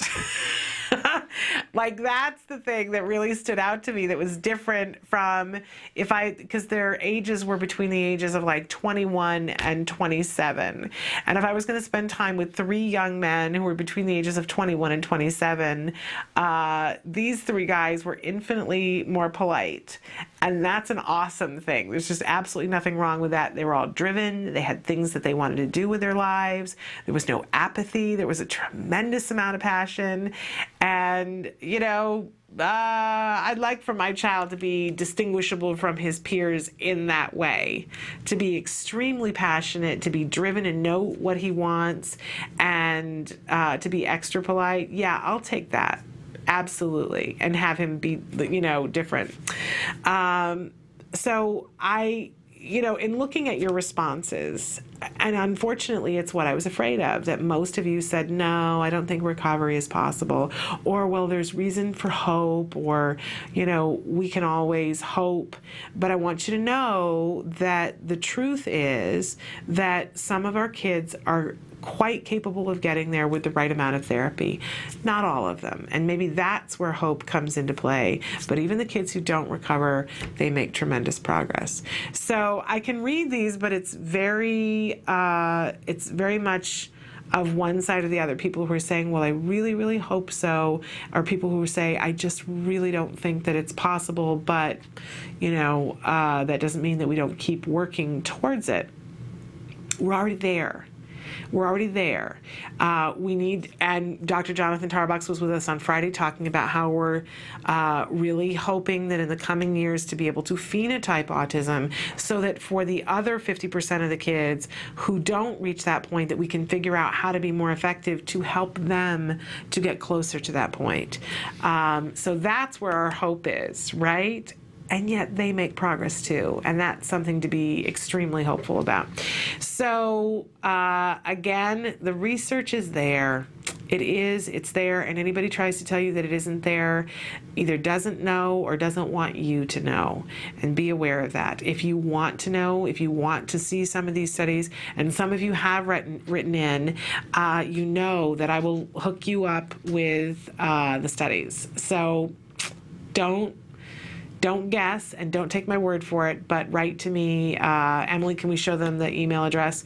And tell me, I want to see some of these studies, and we'll make sure that you get hooked up with them. It's a really amazing thing.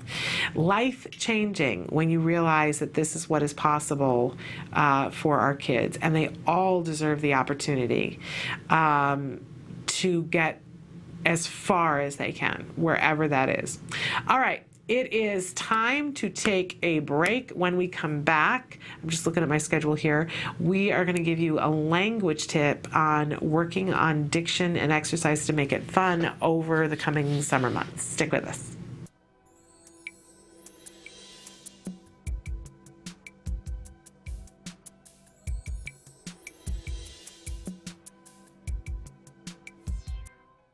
I'm Adele Nadowski, Director and Co-Creator of Skills. CARD e-learning is an online tool that has been developed by the Center for Autism and Related Disorders. CARD e-learning is the training that is delivered to the ABA therapists at CARD to train them on the principles of applied behavior analysis and to equip them with the knowledge they need to essentially deliver the ABA-based techniques during their therapy with the children that they work with. ABA has been proven scientifically to be the most effective intervention for children with autism. At this point, even the Surgeon General has come out with a statement suggesting just that. So we know that this is something that children with autism definitely need if they're going to improve and live the lives that we're hoping that they're going to be able to live.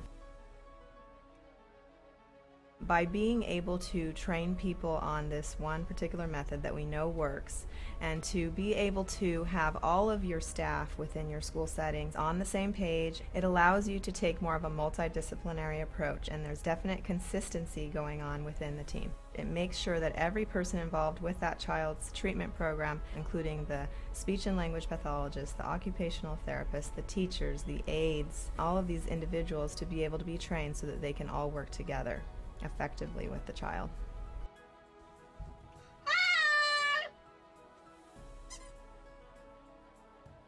Parents that are using CARD e-learning can use it either to train themselves, and then after having done that they can implement different techniques with their child in order to teach new skills. But oftentimes parents might also be working either with an ABA provider, with a school, or they may have even hired their own therapist to deliver the intervention techniques. So CARD e-learning can be used either to collaborate with your school. It can also be used to train the therapists that are coming to the home of the parents, or it can also be shared with the ABA provider so that that provider can find out about it and perhaps implement it within their organization and train their staff. You can also do reporting for your organization. So you can actually look and find out which teachers are progressing, what their quiz scores are, and actually we can give you reports as well that will help you to compare the different teachers and their performances. CARD e-learning is really simple to use. You can log on to this as long as you have a computer, that's all you need, and an internet connection. And you can work on it any time of the day, anywhere that you're at. When you log on, you realize that right away. First of all, on the top of the page, there's a navigational tutorial. It's a how to use this page button. Simply by watching that video, it'll all kind of unfold in front of you, and it becomes extremely self-explanatory. CARD e-learning has 9 modules, and you can basically go through those at your own pace. You're going to be watching videos that are kind of like a storyboard with narration, but in addition to that, there's many different video clips of therapists actually implementing the techniques that are being described within the storyboard that you can also watch. And then of course you're able to pause, you're able to type notes right directly underneath the video that you're watching. You can save your notes, you can review them, and between each module you do take a quiz. And once you pass that quiz, you can go on to the next module. And then after you complete all of them, you have a final exam. And by completing the final exam and passing with a score of 85% or better, you will be given a certificate of completion. Let me show you how easy it is to use CARD e-learning. Welcome back to Autism Live. Couple of quick reminders for you and little announcements. We're in the middle of June here, and there are some exciting things going on in June that you can make a difference. And you don't have to do much to make a difference, really. We mentioned that the Speed Gamers are going right now, and you can visit their site, www.thespeedgamers.com. If you have $1 to donate or more to donate, you certainly may do that. But if you don't, you can help them by just going to the site and watching for a little while. It really helps with their search engine optimization. That's a mouthful for me to say. But the most important thing that you can do is either post it on your Facebook or tweet about it. I got to remember to do that in the next break. That really helps them. And of course, there they are, thespeedgamers.com. They are raising money. They're playing video games to raise money for autism care and treatment. They've already raised over $25,000 in the last 3 days. They've got 25,000 more to go to reach their goal, and I'd like to see them double their goal. So help them out, and you will help a family somewhere to get a grant, and it may be your family, so you gotta love that. Okay, also we had a couple of weeks ago the folks from Not Forgotten, The Untold Story of Autism in Ukraine. They're making a documentary. They've already shot the documentary, but they need some funds to finish the film to help change the face of autism in Europe. So you can help them, no cost. You just go to www.notforgottenthemovie.com. You'll see a place that you can click there and help them. They need to come in first through 6th, and the last I'd heard they were like in 7th place, so they need you guys. And if they come in 1st through 6th, they're going to be able to finish the film. If they come in 1st, they'll be able to finish the film and translate some textbooks into languages that are more consumable for the families and for the doctors. They're really behind the times there. It's just overwhelming to me. The images are just shocking, how far behind they are. Do you realize that 10 years ago it was illegal to diagnose a child with autism? So imagine if it's illegal to say they've got autism, you can just imagine what the services were and are. Next to nothing. So education and awareness paramount at this stage of the game. It's just overwhelming to think about. But again, you can vote for them, and you can vote for them once a day through the end of the month. That's That's Not Forgotten, the movie. Okay, and then I'm so happy and excited to report that there's another way that you can help that I just think is so much fun. You know how sometimes you just connect with somebody and just think they're just awesome? Well, we had Sean Colton on the show last week, and he's an awesome autism dad who's just trying to get it done for his kid. You know, I mean, I just love that, because really, isn't that what we're all trying to do? And Emily's got the Kickstarter thing that's up there. You need to go to Kickstarter.com, and the project is Legends of the Boo Monster. Or you can just put in Sean Colton, which is SHAWNCOLTON. And if you want to watch the interview that we did with Sean Colton last week, you can. It's on our YouTube site, it's on our iTunes site, it's on Blip. And he just was awesome. And he's quite the wordsmith, and he decided that together with a friend of his who's an illustrator to make a book about his child that has this fantasy character, the Boo Monster, who's based on his son. And in this fantasy character realm, the Boo Monster deals with something that isn't called autism, but that is related to autism, seems like, you know, and how he moves through the world. It's really just so clever, you guys. And I can't wait for this book to be a reality so that I can put it into my son's hands and read it with him. And we can all be a part of that. Again, if you have $1 to donate, you can donate as small as $1 on Kickstarter.com. And if you have more to give, so much the better. What I did, there's a place where you can donate $25, and not only do we get to become a part of this book getting done and this father being able to create this thing that helps his child and other people's children, but if you donate $25, there will also be a character in the book that's fashioned after a fantasy character, so is loosely fashioned after somebody in your family, and that character gets to say a line in the book. Well, that, I don't know, it just gives me chills. I just got so excited because I was like, wait a second, I can help this dad, I can help this book to exist for families, for generations to come, and I can give this wonderful gift to my son that he's in this book in a fantasy character kind of thing and has a line in the book for $25. Wow, you know, how great is that? So that's what I did, and I know a lot of you have been doing that, and Sean he's within striking range of reaching his Kickstarter goal. So we want to do that, you guys. Let's bring it on home. And if you can't afford to do it yourself and you don't even have $1, please don't feel bad about that. There have been places on this journey when I didn't have $1, but do us all a favor, you know, reach out to somebody else, put it on your Facebook and say, hey, you know, this is a great project. I'd love to see it happen if somebody has $1.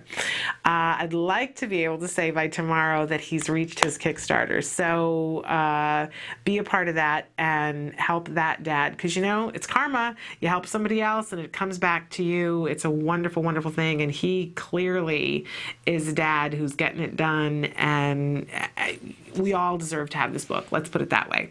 And so let's help for that to happen. Again, that's Kickstarter.com, either Legends of the Boo Monster or Sean, SHAWNCOLTON. Let's get that done. And we can all say that we were in some way a part of that. That's a wonderful, wonderful thing, you guys. Okay. It is time, though. I promised you guys a language tip, and I like to keep my promises when I can. And we've been talking about maintaining progress, right? But not only maintaining progress, pushing through to the next level of progress. Well, here it is. It's summer for a lot of us, and our kids are out of school, and maybe you still get some speech over the summer, but it's reduced probably, or you don't even have speech over the summer because the economy is so bad that it's just one of the things that fell by the wayside. It's a bummer, but we don't have to be in contentment. Excuse me about that. We can accept it and say, well, there's no speech services for the summer, or there's less speech services for the summer.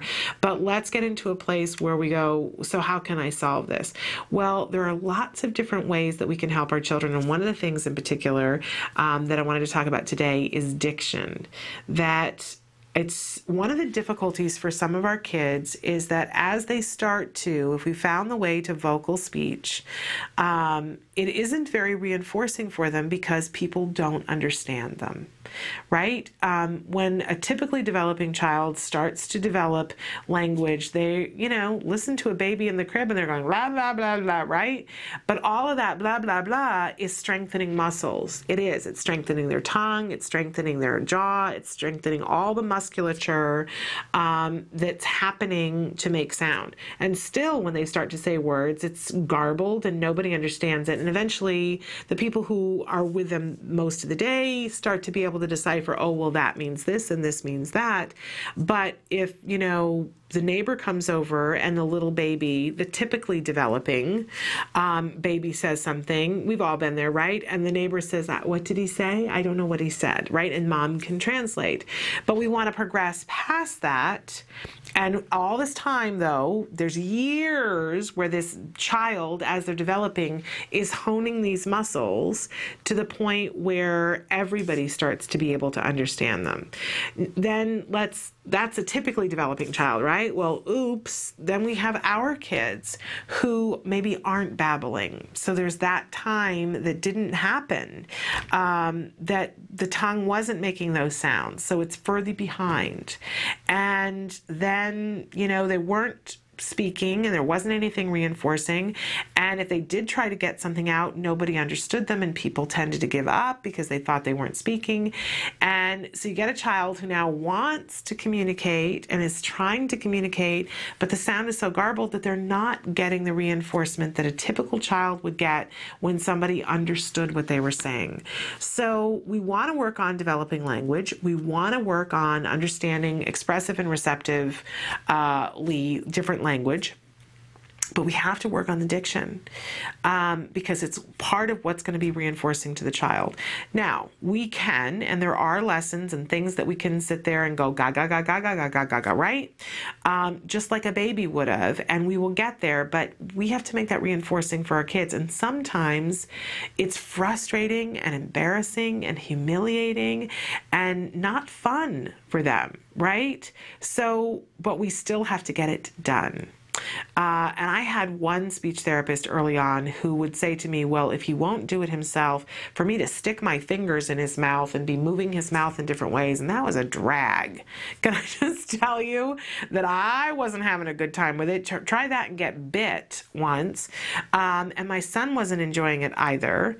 Quite honestly, he bit me and I went, ow, and then it was like, oh, suddenly biting started. So, over the years, we've tried to take a look at what was more reinforcing for him, and he's still behind, quite frankly, at 9 in his diction. It's been one of the things we've been working on, but it takes that long to catch up.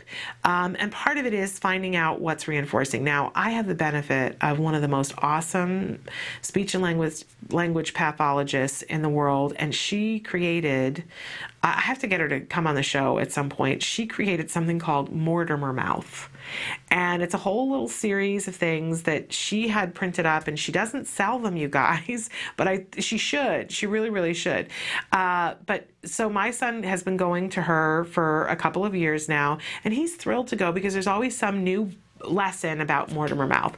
Well, Mortimer Mouth today is going to go fishing, and he takes his fish hook and he finds lots of flying fish, right? And so there's a sound that's repeated over and over, but it's this cartoon character, Mortimer Mouth. And there's a little song that goes with it that he sings the Mortimer Mouth song, and it's all these things about getting your tongue to touch your different, that it tries to reach for your nose and it tries to reach for this ear. Of course, they can't make it to the ear. For some people, they can make it to the tongue, but I can't do that. But, and I'm not going to stick my tongue out and do all the things, but it's this whole exercise thing that has helped over the years. So if you can find something like that, that's a wonderful thing. But if you don't have the benefit of something like that, trying to find out what the thing is to do. Now, think about how you do this with little kids, that sometimes this is ideal when you have that third person there. And sometimes when you set aside the time, it's summer, and so your children might be having something that's cold and creamy. Your child might be able to have ice cream, or they might be able to have sorbet, or even in our house, because we don't do the sugar, we'll get snow cones sometimes, and that can be a great thing to work on. And by the way, we get the snow cone, and all my son gets is the ice, and sometimes we'll put a little bit of fruit juice over the ice to color it, like a blood orange. Awesome color on a snow cone. But in any case, here's an ideal opportunity to stick a tongue out and do some different things with it. And if you make it silly and fun, then, and two people are doing it, the child wants to join in. And then you reinforce them and go, oh, that's so funny, and you laugh and you giggle, and you're having a great learning moment where you're doing awesome stuff. The child doesn't know that it's a great learning moment and that they're exercising, but you do. They think they're just having fun. It's a bonus thing. We're now finally just at the point where my son thinks that tongue twisters are really hilarious. But again, if it's just me in the car and trying to do them with him, he doesn't find it fun. But when my mom was just visiting, I would be talking to her and say, oh, I've got a tongue twister. And I would do it, and then she would try to do it, and she would kind of mess it up. And my son would be in the back saying, I can do it. Grandma, listen to this. And then he'd try to do it, and had no idea that it was all a plot and a plan.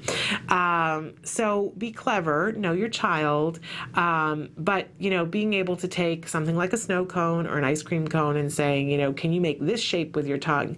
It makes a difference, you guys, especially if you do it on a semi-regular basis or a regular basis. It really helps with your child's diction, and you'll see that when their diction is better, then people understand them. It helps with social things, and it helps with self-esteem, and it makes language reinforcing, so then they work harder. It just sort of feeds on itself. So find some time over the summer, whatever you're eating today. It could be mashed potatoes, or it could be, licking the sauce off of a chicken nugget, for heaven's sake. But find a thing where you can get them to be sticking their tongues out, and even it's fun, silly time, you guys, and be prepared with napkins or whatever you need, but get the saliva on the mouth and say, oh, I think I can touch my tongue. Can you touch your tongue, touch your nose to your tongue? And they'll stick it out and do it. We were at lunch the other day with my friends, and we were doing all kinds of tricks with our tongues to see who could roll their tongue, who could make the four-leaf clover with their tongue, who could touch their nose, who could try to touch their chin, who could stick their tongue out the furthest. All of that stuff is great stuff to be doing with our kids. It really, really helps to get them caught up on the musculature that they didn't get the opportunity to do. It's worth it. All right, we have to take a break. When we come back, it's going to be time for the myth of the day. Stick with us.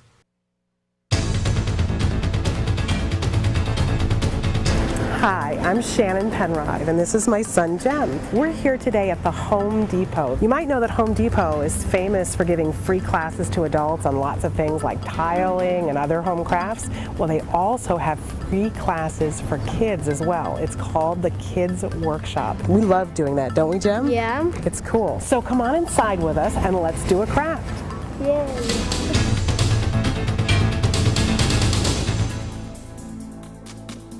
The Kids Workshop is a program that's been around with Home Depot almost since we've been a company, and it's been developed to allow kids in the community to come in and give them an opportunity to build something, to be able to create something, and be able to take just simple wood pieces and put them together with nails and hammers and screwdrivers and then paint them. So you do this every first Saturday of the month. Any Home Depot that you go to on the first Saturday of every month between 9 and 12, you can join different associates throughout different stores and build these projects with these kids. And do they have to do anything beforehand, or can they just show up on that Saturday? All they need to do is show up. We have all the tools, all the materials that the kids will need. We have aprons that we give to the kids that they can take home and maintain their pins. They get pins on a regular basis for completing projects. With that, they can keep track of how many projects they've done. And it's all free. It's all absolutely free, all provided. Which is wonderful. And listen, I have to say, you guys devised this for all kids to be able to do this. Correct. What I particularly love about it as an autism mom, it gives my child a place to come and learn a new skill, to socialize with kids of all kinds. Absolutely. And that's what we're here for. Home Depot is definitely loves to be involved with the community and bring the community in to work with us. That's what we love to do.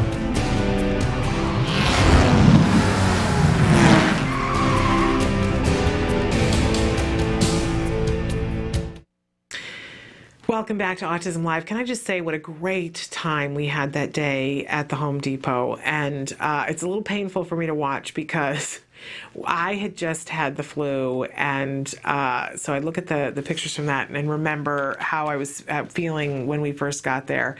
And I think my son, from the look of him, was just about the poor family that we were there with. I hope they didn't get us sick as a result, and they were wonderful, 3 kids that we had such a good time with. But it was a little bit about like being on a boat. And I look like I stuck my finger in a light socket. I've got some crazy hair. I don't know what to tell you. But Home Depot is awesome, and they do this the first Saturday of every month. So the July craft is coming up, you guys. It's free, and you can take your child with no expectations in the beginning, and you'll see, I tell you, it's so wonderful because there's kids of all ages and abilities that are there. And whether the child is 10 or the child is 5, the first few times the parent's having to do 90% of the work. So it's totally okay if your child does not have the skills, but they get an opportunity to work on those finger and hand skills that are so important. They get an opportunity to socialize. There's a sense of accomplishment. You don't have to do the craft there if you don't want to. They will let you take it home. Sometimes it's a little too much sensory in the beginning for children because there's a lot of hammers pounding. It can be a little bit overwhelming to them, but you know, you can go and stay for a couple minutes and then take it all. It comes in a nice little baggie. You can take it all home and finish it at home or do it on another day. I do think that the kids want to stay and do the craft because when they do, there's a painting station and they can go and paint. And I think a lot of the kids find that really reinforcing. And you know, over the years, I've had to step back and just let him paint it how he, a really interesting sense of color, let's say that, and how he wants to paint things and where he wants to put the paint. And it doesn't end up looking like the picture, but it ends up looking like his craft. And I've let go of that, let go of the expectation and said, letting you paint this, it's your project. And it's a really wonderful thing, and they get a lovely pin when they finish the craft, and they get a certificate that says they finished it. And we just really have to applaud Home Depot because it's a lovely, lovely thing that they do for all of our kids. And I gotta tell you that for our kids on the spectrum, it's just superlative. You could sign up to go to a class to have your child be working alongside neurotypical kids, and you could pay a whole lot of money, but you don't have to. You can show up on the Saturdays that are convenient for you, first Saturday of every month. My child asks for it now. He's like, are we going to the Home Depot? It's the first Saturday of the month, you know? And in the beginning, he had no concept of whether it was Saturday or what part of the month it was or what we were doing. But he loves to go and loves to have that time to be with other kids and just be one of the crowd. And sometimes our kids don't get that opportunity easily, but this is easy. You don't have to make a reservation. You know, if you're 5 minutes late, it's okay. Sometimes they run out of craft if there are enough kids at your Home Depot, but usually they have something left over from another week. When possible, they'll give you that. So, and the people who work the craft, the kids workshop, are usually incredibly sweet and incredibly patient, and they just love kids. So massive win-win-win for our kids. And you can bring the neurotypical siblings and the cousins and make it a play date. It's uber fabulous. Love Home Depot. Woohoo. Okay. Myth of the day. It is time for the myth of the day. And today's is one of those that just really upsets my stomach. We're going to talk for a second about refrigerator moms. This is a term that came about last century, like 50 years ago, when they first decided to name a disorder autism. And the first sets of doctors, there was a newspaper report recently that detailed some of the things, and you got to read what some of the things that they said about why a child, when they were trying to attribute, and let's keep in mind that we still don't know, right? We still don't know for sure what causes autism or autisms. So I try to cut these doctors a little bit of slack to say that they just didn't know, but they were all too quick to pin it on the moms. And the term was born, refrigerator mom, that apparently these kids were being born to mothers who were more interested in feeding their children and were more interested in what was in the refrigerator than interacting with their kids. And of course, we now know that this is one of those, what I like to call the technical term, a steaming pile of poo. That a whole lot of things happen along the way, that when you have your baby and you coo and you ah on your baby with your baby, and we get reinforced when our babies react back, right? And when your child, like, you know, all children are different, right? That there are some children that you can make, I like to call fish lips, that I'm in line at the grocery store, and I love kids, I just do. And a lot of kids, I can make my fish lips, which, right? And a lot of kids find that reinforcing. I can make fish lips to a child in the grocery store line, and they like, and love the whole fish lip thing. But then there are kids who don't.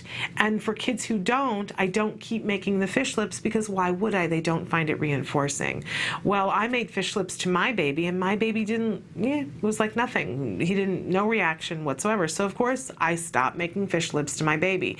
Well, imagine, you know, that on our, and we have to forgive ourselves for the things that our kids didn't find reinforcing, we didn't keep doing over and over and over again. So we didn't keep interacting. We found different ways to interact with them, but we didn't cease attempting to interact at all. And what these doctors were looking at was, well, the parents aren't interacting with their child in this way. Well, yeah, but the child wasn't responding. So, you know, let's not make assumptions about which comes first, the chicken or the egg, right? And this whole idea of pinning it on the parents. There are still people out there who say, oh, well, it's parents who don't pay enough attention. It's parents that don't discipline enough. Yes, steaming pile of poo. It is. You know, if you've been on this journey at all and you've met these parents, these are the hardest working people I've ever met in my entire life.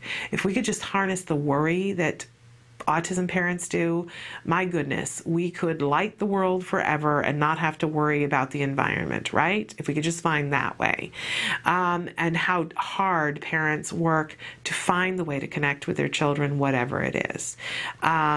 So if there is any part of you that feels as though, you know, maybe you caused this through your actions, I want to remind you that that's just not the case. That's not the case. Nobody's been able to find that to be the case. Yeah, they're finding lots of different little mini pieces to the puzzle that say this contributes and that contributes, but nobody has been able to say this definitively is what it is. So it for sure is not the fact that we're a bunch of lazy moms who are more interested in the refrigerator, right? We didn't cause this. Your lack of discipline that somebody is telling you is not what caused this. And we don't want to be in this space where we spend a whole lot of time explaining that to people, because that is a waste of our time. And our time is better spent finding ways to interact with our child, which we can do through ABA. So spread the word and spread it through your heart to know that there is no such thing as a refrigerator mom who causes autism. That is a huge steaming pile of poo myth. You know, and forgive people for thinking that, but move on with your life is my advice about that. Okay, we have to take a little bit of a break, but when we come back, it is going to be time for our NET tip of the week. That's natural environment training, how we're going to take this summer and make some wonderful things happen in the natural environment with our kids and really enjoy it. Stick with us. Mostly the behavior started at night, but it was invading the day, where he would just speak one syllable and babble and pace around. When she was a year old, she lost speech. She did never seem to request me for anything, even for food.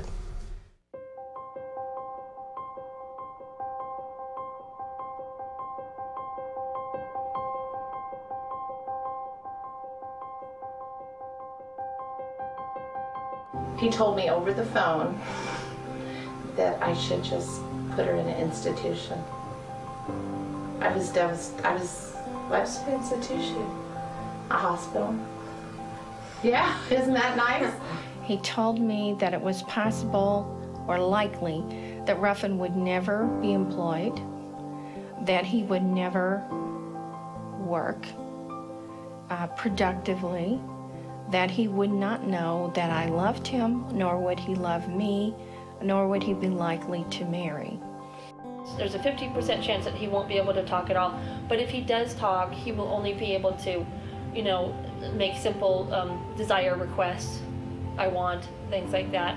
And probably by the time he was 10, he'd be in a home. Doreen told me that he would recover, and Doreen told me that he would go to regular kindergarten. I really have a very normal kid now, and lots of normal worries, but not extraordinary ones.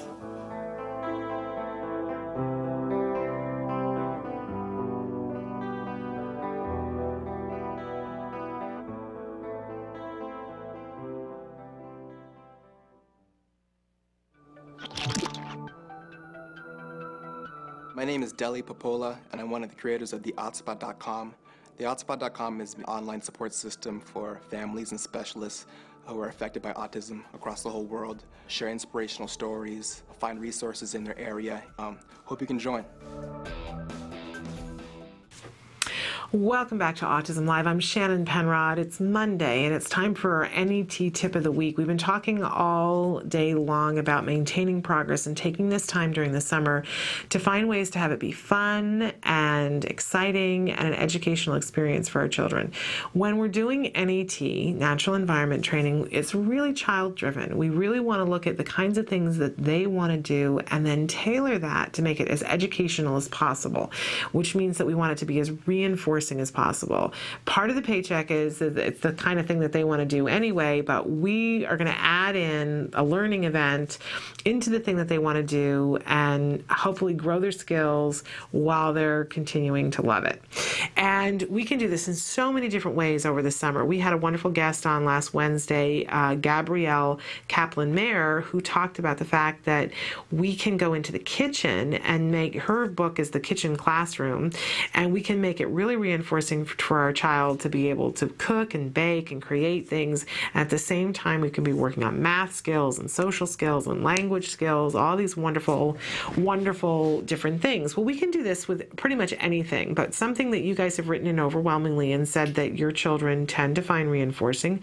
It's not going to be all of you, but a lot of you wrote in and said they found it reinforcing. Water. And we were talking earlier about going to the swimming pool, having a sprinkler in the backyard. But one of the things that we can frequently add in to the water experience is sand. And when you add sand and water together, you've got all kinds of a mess, right? You got mud, but you have an opportunity to grow a whole bunch of different things. Now, I don't want to assume that you all have perfect access to sand, but chances are that if you look in your community, there is some place that has a community sandbox, or sometimes they sell those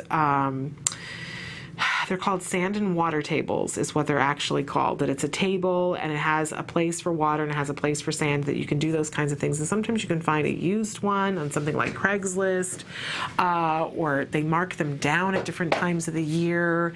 The other thing you can do is take any kind of a container. It doesn't have to be, I mean, I've seen people do this with a kiddie pool that they got for a couple of bucks, and they put, you know, you can go to like Toys R Us or another toy store, and they will sell bags of sand for sandboxes. And I'm sure that there are other places that you can get it too, like Home Depot or places like that. You just want to check and make sure that it's the right quality, that there's, you know, it's got an even pieces and it's kid safe. And you don't have to buy a ton of it, right? You can buy one bag of sand, and you could even take and put it into some kind of plastic container that you got from the dollar store and put another container next to it that's got water, and you've got endless learning opportunities, right? We showed right around the holidays, there was a blog that a dad had written about the 5 greatest toys of all time. And one of them was a cardboard box, and one of them was a stick, and one of them was a string, and then there was sand, and gosh, why can't I think what the other one was? It was probably water. But putting sand and water together, and you have endless opportunities. If you added some measuring cups to it too, then you've got the ability to pour, so you're working on fine motor. You've got a measurement thing so that you, if the child is old enough, you can be looking and saying, okay, okay, we're gonna make mud pies now. So you want a half a cup of water and you want 2 cups of sand, and you can mix up the mud pies and make them. But you're also working on flexibility issues because the kids are gonna get it on their hands, and it's gonna be, you know, if they have sensory issues, it's gonna be like, and then you show them, look, you know, yes, it's muddy, and then you put your hands in the water and look, it's all better, right? And that helps with flexibility, because at the core of flexibility is the idea that it's the end of all enjoyment forever. You know, our kids don't have that sense of this too will end. There's an answer to this, right? And once they realize, oh, my hands get muddy, I clean them off, I don't need to get upset about this as much, right? And keep doing it, and you have desensitization to it.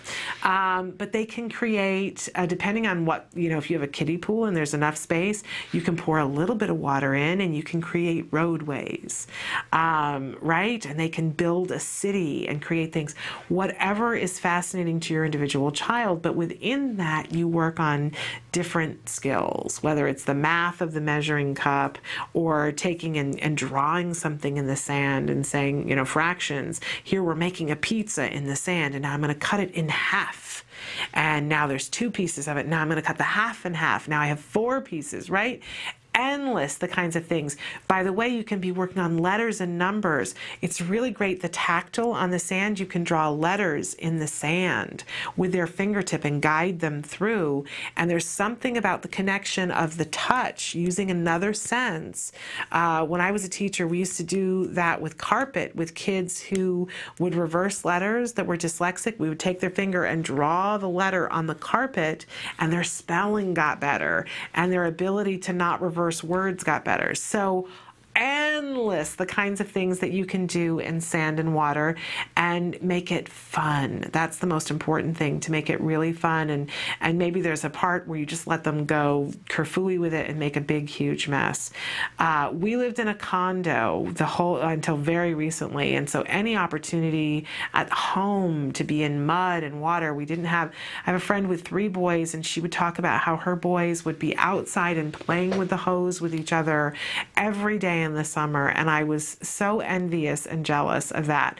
But the truth is that you can go to a park, and we did. We went to a park, and I would take a big bottle of water, there's the sandbox, and I would take a container and set that up next to so that I didn't flood the whole sandbox, but my son could play in the sand and water, and we could do those kinds of things. So whatever your circumstance is, there's a way. There is a way. And whether it's that you just are using old plastic containers and making a sandbox on your balcony, or you're don't do it in the bathtub because you'll clog up the pipes. Not with the sand. You can do it with the water. But find a way in which, even if you have to call a friend and say, can I come over to your backyard and play in your sandbox? If they're a good friend, they'll say, yes, come on over. And then you have the opportunity to socialize as well. But sand and water, it's a really great natural environment trainer for the summer that's really reinforcing. We're going to come back in just a minute. I'm just looking to say, of course, it's the DTT tip of the week. Stick with us.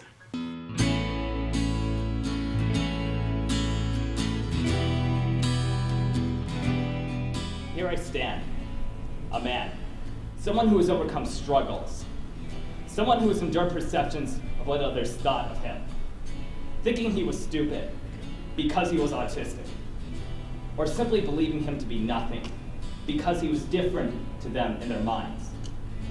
But I stood my ground. I just wanted to say to the organization in general, alongside helping me to improve communicatively and socially, the other greatest gifts you gave me were the value of discipline and a good work ethic. To quote Anthony Kiedis, to celebrate you is greater now that I can. You helped me to realize that the harder you work, the likelier you are to achieve success. Having had to work very, very hard to recover from autism, this discipline has continued to serve me well. I also realized that you taught me a lot about and instilled within me a quality of having compassion and sympathy for other people. That you will be concerned more with the needs and wishes of others than with your own is something that I'm awe of and I constantly strive to be. And in closing, the only way I can sum up card all of you is love. Everything you do to help families in need, you do out of the sheer love of wanting to make a positive difference in people's lives. And as I stand here before you as a mature adult, I have to say that I'm extremely grateful for your unwavering loving commitments to helping others and me recover from potential life roadblocks and become active and contributing members of society. While I can't overcome obstacles without a will, I cannot have a will without the love of those supporting me. And without love, I am nothing. Thanks again so very much for your love, everything that you've done and continue to do. Please give my best wishes to your families, everybody else with cardio isn't here, and especially all of your clients and their kids. I'm confident that they too will be able to overcome, and I know that they'll be successful in what they do as long as they continue to put their minds, hearts, passions, and best efforts into it. Enough said.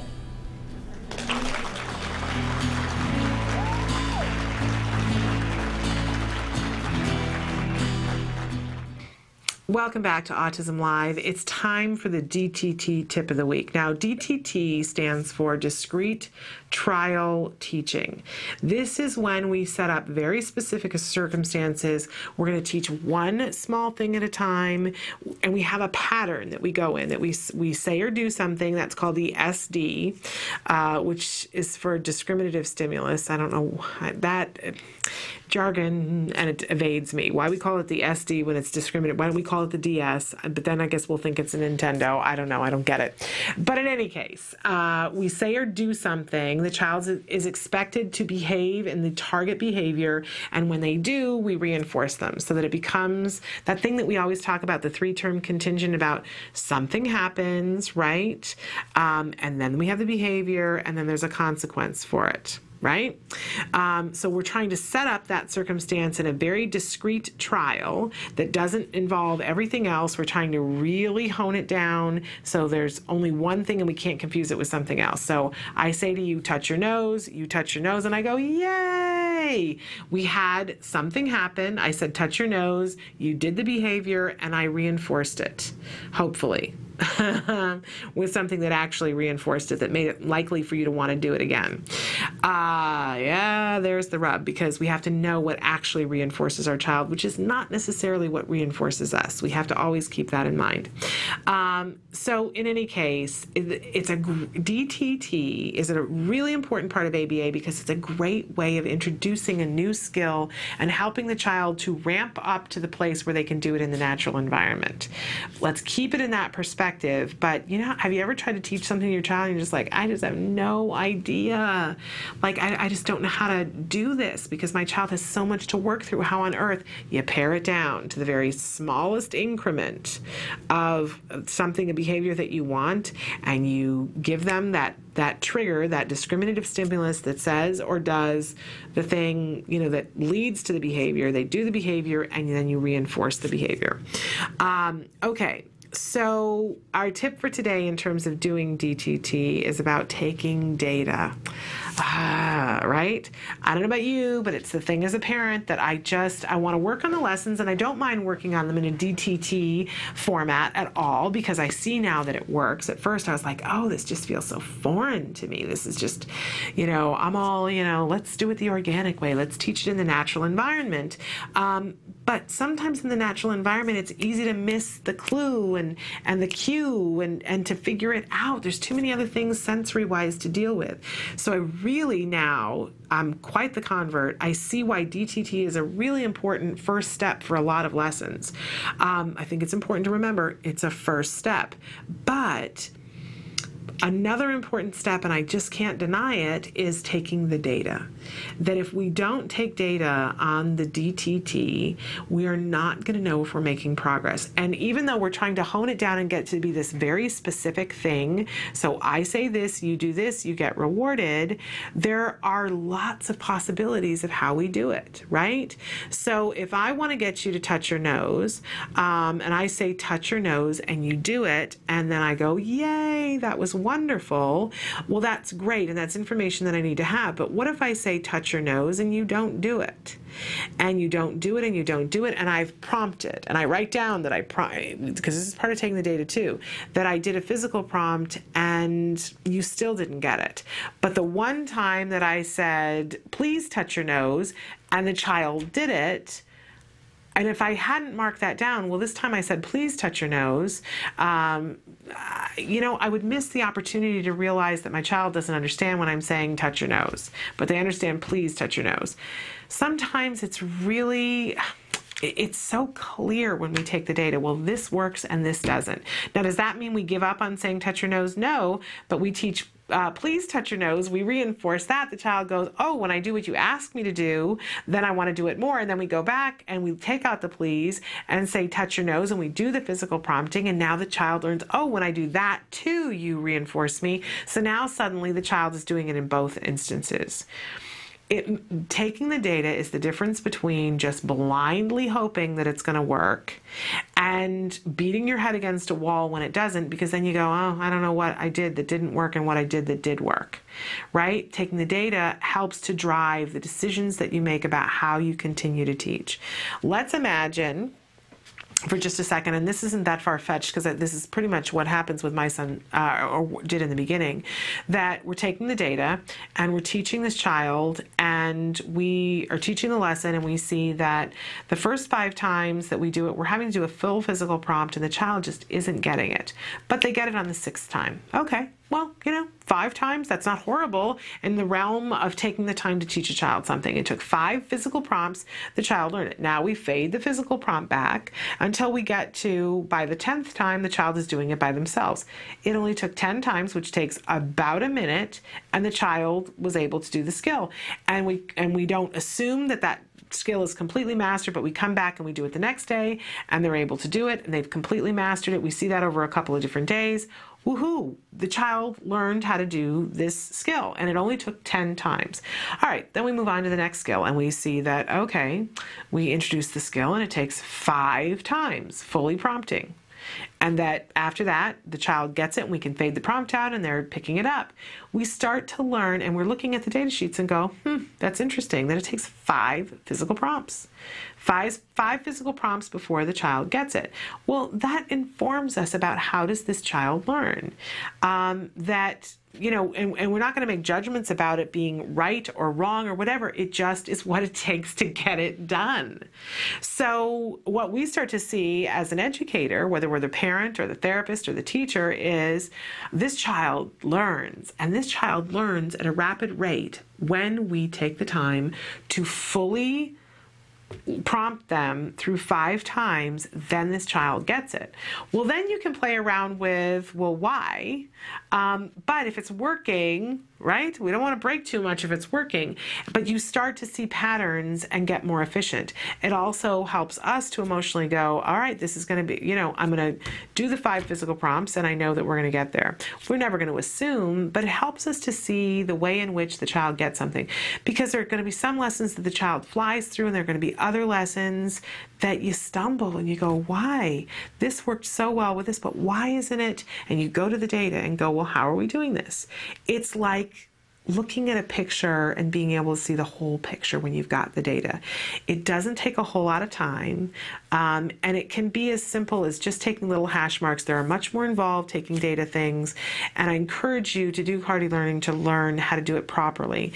But even if you haven't and don't want to, just marking down, although there's a little bit more to it than that, because you want to mark down whether you prompted, what you said, and so I really encourage you to, at the end of the day, I encourage you to do the Hardy Learning and learn how to take the data properly, so that other people can read it too, because it isn't just you. We said that this takes a team. But that's one of those things that you need to move into acceptance. I need to take data on it. If I really truly want to be efficient and effective, I need to take the data on it. And then your child will learn quicker because you will be a better educator. We've really, as educators, we know how important it is to I don't agree with the test is the be all end all, but looking to see, am I getting it done? Am I getting it done? And not having it be objective, that you have measurements that you can see, is the child learning? Especially now with insurance, you guys, that's going to be so important, because the insurance company is going to want to see progress. So really important to take the data. All right, we have to take a little bit of a break, but when we come back, it is going to be time for the funding tip of the week. So really, really exciting. Stick with us.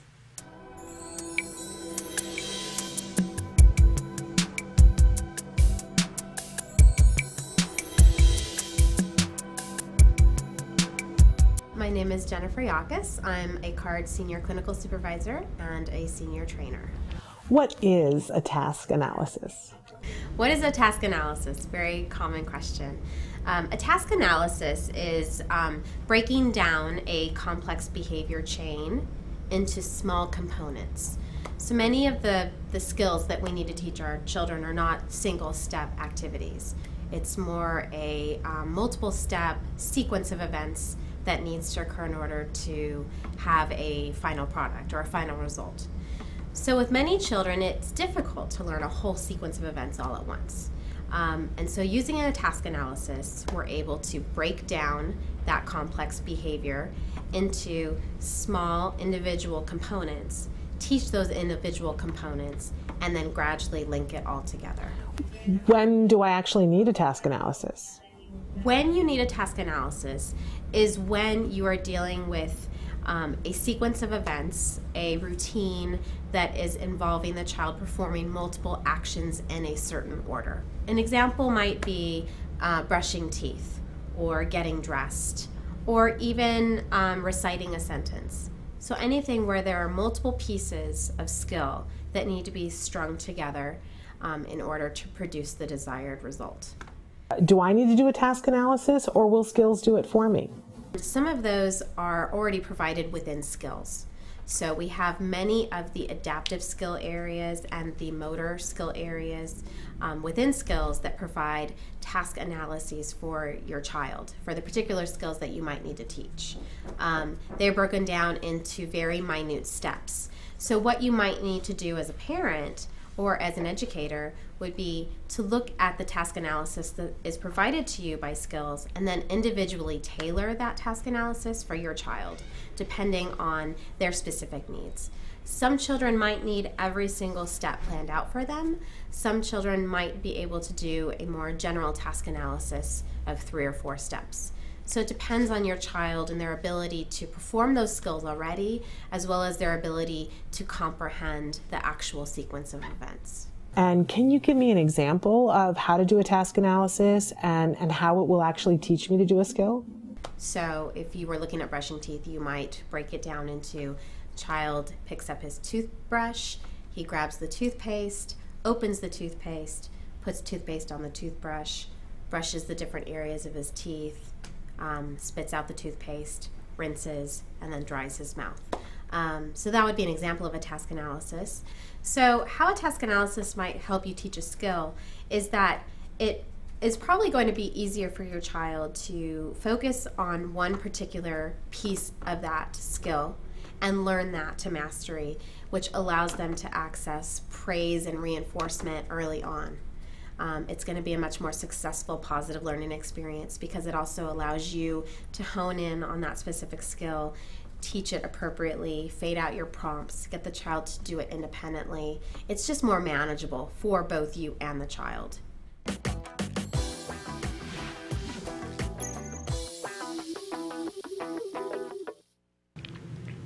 Welcome back to Autism Live. It's time for the funding tip of the week. I sort of hinted at it earlier.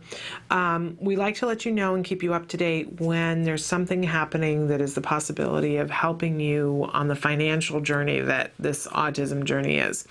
And we mentioned Autism Care and Treatment today. ACT today, as we often call it here. And they have several different times during the year when they have grant cycles where you can put in and submit a grant. So starting July 1st, which is just a couple of weeks away from now, they will be in another grant phase. And usually their grant phase lasts around 30 days, so a full month where you can process and put in your grant. So I like to give you a couple of weeks heads up here so that you can start to get together your paperwork, because it is paperwork. It's paperwork intensive. I think we all can accept the fact that, people aren't just standing on street corners handing out money to anybody, but that if you demonstrate that you have need and that what you're asking for makes sense, then they're going to do their level best they have a waiting list, but they'll do their level best to grant what they can. And so I want you to know, and I want you to visit their site, www.act-today.org. But you will be able to fill out the grant starting on July 1st. And I want to encourage you to do that and to be thinking over the next 2 weeks, what do you need? And prioritizing what do you need and how do you need it and what kinds of things you want to ask from whom. For instance, we've talked before about how there are other funding sources that will only give you certain things. There are organizations out there, wonderful organizations, who will give you up to $5,000 in order to pursue medically specific things. So you couldn't ask for a trampoline from those people because it's medically driven, right? So if you know, well, you know, I need this and I need this and I need this, well, be thinking to yourself about which category each thing comes in. And so, for instance, for the United Healthcare Children's Foundation Fund, they're the ones that I'm thinking of when I say this $5,000 grant for things that are medically proven to be effective, that's what they're going to give that $5,000 grant for. There are other organizations that offer grants for iPads. There's the one for the United Healthcare. So, you know, if you know that you can get a grant from somebody else for an iPad, that may not be the thing that you ask for from Act Today. Or if you know, okay, well, I need some help with some medical issues that my child has, so you ask for that from United Healthcare, but then you ask Act Today for the iPad that's going to help your child to be learning and doing different apps on it. So think smart is what I'm telling you to do. Think smart. Think about what do you need from whom, what you would ask for if somebody was able to grant you for the thing that you needed and it had no restrictions in terms of what it was. Although they are going to ask you from Act Today to tell why and who has recommended, that it isn't just you have decided that you need a jungle gym, that somebody on your child's team has said this is the reason why this is going to benefit this child. They will ask you those kinds of questions. And also want to remind you that you have the opportunity today to help ensure that there's funding by promoting thespeedgamers.com. www.thespeedgamers.com. They are raising money for Act Today right now. They're playing video games and people are logging on and asking them to do things within the video game and donating money as a result of it. So please visit that site, www.thespeedgamers.com. Tweet about it, post it on Facebook, which I still haven't done. I need to do that during a break.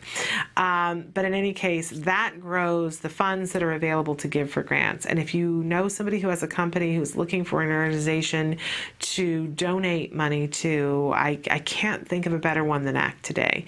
So in any case, www.act-today.org. If you go there right now, you're going to get access to everything that you need because they'll have a link for you to go to see the Speed Gamers from there. All right, that's our funding tip for the week. Get your ducks in order. You know, the funding period is coming up, and so think about what is really going to help you. I will be back in just a few minutes. Stick with us.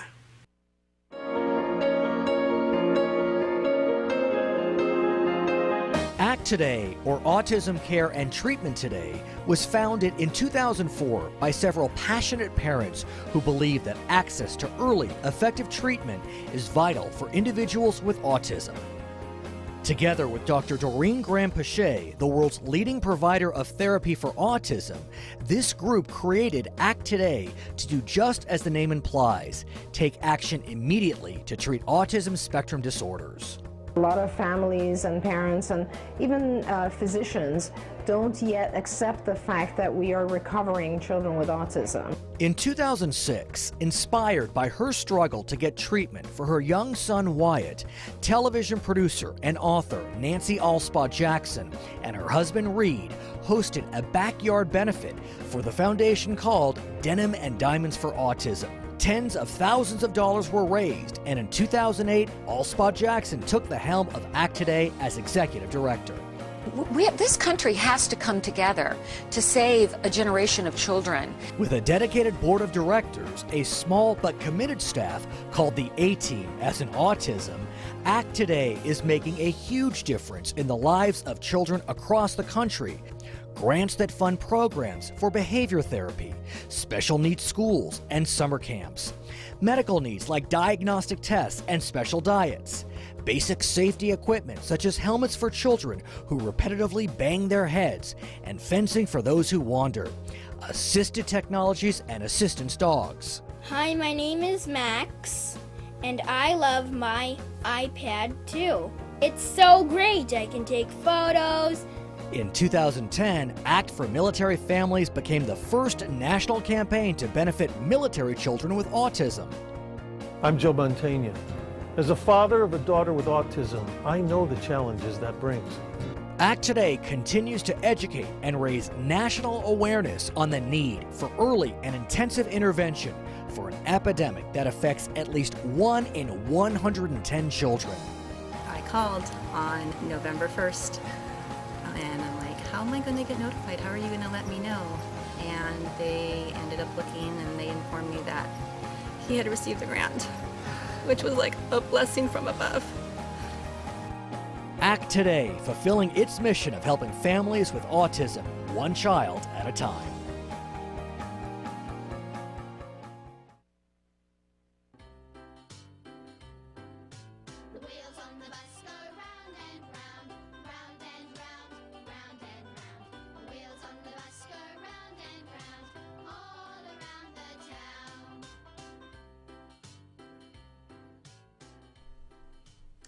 Hi, I'm Shannon Penrod, the host of Skills Live, and in honor of Back to School, I've got a little project that you can do at home that will give your child a clear idea of what they're working for at school and help you to keep track of what they're doing. There are a couple of different elements to this project, and I want to show you first how it works and then how to do it yourself. So this element of the project stays at home. And what it says is, what are you working for today? So my son can look at this, and I like to give him 5 choices, but you can customize this for your child at whatever point they're at. 5 choices might be overwhelming to them, or they might need more choices, but you can put as many of these tags on as you want. And some of the things that I know that he likes that he might want to work for are video games, being able to swim after school, a toy. We like to get the little Happy Meal toy from McDonald's. You know, you can buy it without getting the Happy Meal. And he likes to work for Microsoft points. We're at that point in the game. And a play date. He likes to work for a play date. And these are Velcroed on so that I could switch them and put other things on. So this will hang in my kitchen, and each morning before he goes to school, he'll pick one and say, this is what I want to work for today. I made it colorful because he likes that kind of thing, but you could make it all in the same color if you wanted to do that. So he would pick this one off and say, I want to work for Microsoft points today, and this gets added to his little schedule. On the back of it, it just Velcros right on so that he can remind himself that's what he's working for, and his teacher can know that that's what he's working for today. And I broke up his day into the morning, recess, mid-morning, lunch, and afternoon. You'll notice that there's a 6th area. This is for his behavior. This is just for getting work done and paying attention, but this is for behavior, and he can be on green, yellow, or red. And my yellow and red stickers are there. So if his behavior was not being very good, this would come off, go back onto the Velcro, and he would need to put the yellow sticker on. When he was younger, he would have somebody else maintaining this for him, but now he's maintaining it himself. Also, there are stars and little tool symbols. So if he, at the end of the morning, if he feels that he has done a good job, he would rip one of these off the Velcro, don't you love Velcro, and put it right onto the morning like that, so he would know that he did a good job. If he felt that he didn't do a great job, and again, it's that self-monitoring that he's at. Before it was somebody doing it for him, but if he felt he didn't do a good job and he needed to work on it, then he would put the little tool symbol on. I didn't want to put a frowny face because I just want him to know that it's something to work on. And our deal is, at the start of this school year, that if he gets 3 stars out of the 5, then he gets whatever he was working for at the end of the day. Although he does have to stay on green. By the time he gets home, he's got to be on green. So he knows, and this is a small one, so that he can look and chart his progress for the day, know what he's working for, and that when I pick him up from school, I have a clear idea of how he did. And if I start to see that he's constantly needing to work on things for recess, then I know there might be something to talk about with him or with a teacher. It's a really good way of keeping track of things. So how do you make this? It's really simple. I've made it a little bit more complicated because I want it to last. So I laminated it, but the Velcro is really an essential thing. That's the biggest cost in this, is the Velcro. You don't even have to use a computer if you don't want to, but if you want to use the computer, all I did was I went on Google and I searched for a scrapbook tag template. And I popped that in, and I could make a text box in it, and I could fill the text box with whatever I wanted. So that was simple. This was just a text box that I put in, but I could have done it by hand. And I did this on cardstock, and the rest of the paper is just regular paper, and as I said, I did it in different colors. So you can see on this piece of paper that I stacked my templates with my text boxes, and then I just cut them out individually. And I have here a sheet of laminating film. So I laid things out that I cut. Here are the little stars, and I can just stick them on, the little green dot, a little red dot. It's sticky, so I can stick those right on, and of course I want to use as much of the paper as I can. Then I would peel another sheet of laminating, slap it on the top, cut them out. I have my handy little sticky dots for Velcro. On this one, when it got to where on the back to put all of the stickers, I put strips of Velcro. You could do that on both sides and just cut them out, but this was super duper easy to just peel off a piece of the Velcro and slap it right onto the thing, and it will last. And it also is functional, so that if I wanted to only have 3 things on here, I could, and I can change these out if I decide that these aren't being gratifying enough. I could change them to Star Wars or anything that your child likes. And I can also automatically change this, that as he progresses in the coming weeks, I can then start saying to him, oh, now you have to get 4 stars in order to get the thing on the back, and eventually say 5 stars. And to work towards generalization, I want to keep making this smaller and smaller.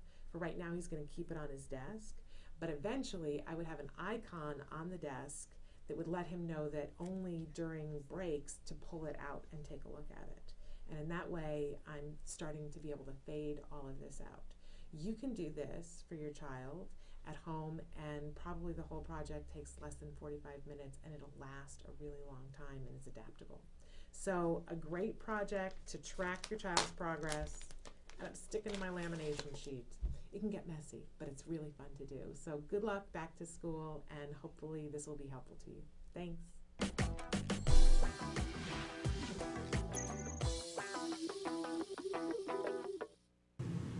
It's time to talk about the adaptive skills tip of the week, and we just showed you my adaptive skills.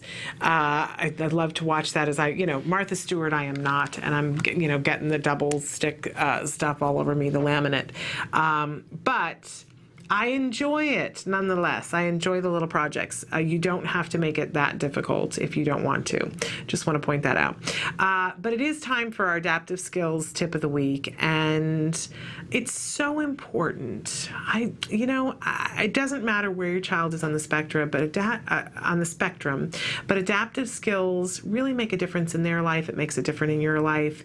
They're really not to be poo-pooed. I really get offended when people will write in articles and say, well, ABA is so expensive, and it's such a time commitment, and a lot of these kids, they have gains in adaptive skills, but really, is that going to be worthwhile? And I just think, why don't you go and spend some time with this family, with this child, and see what the difference it makes when the child can toilet themselves and when it doesn't. Is it worth it? You betcha.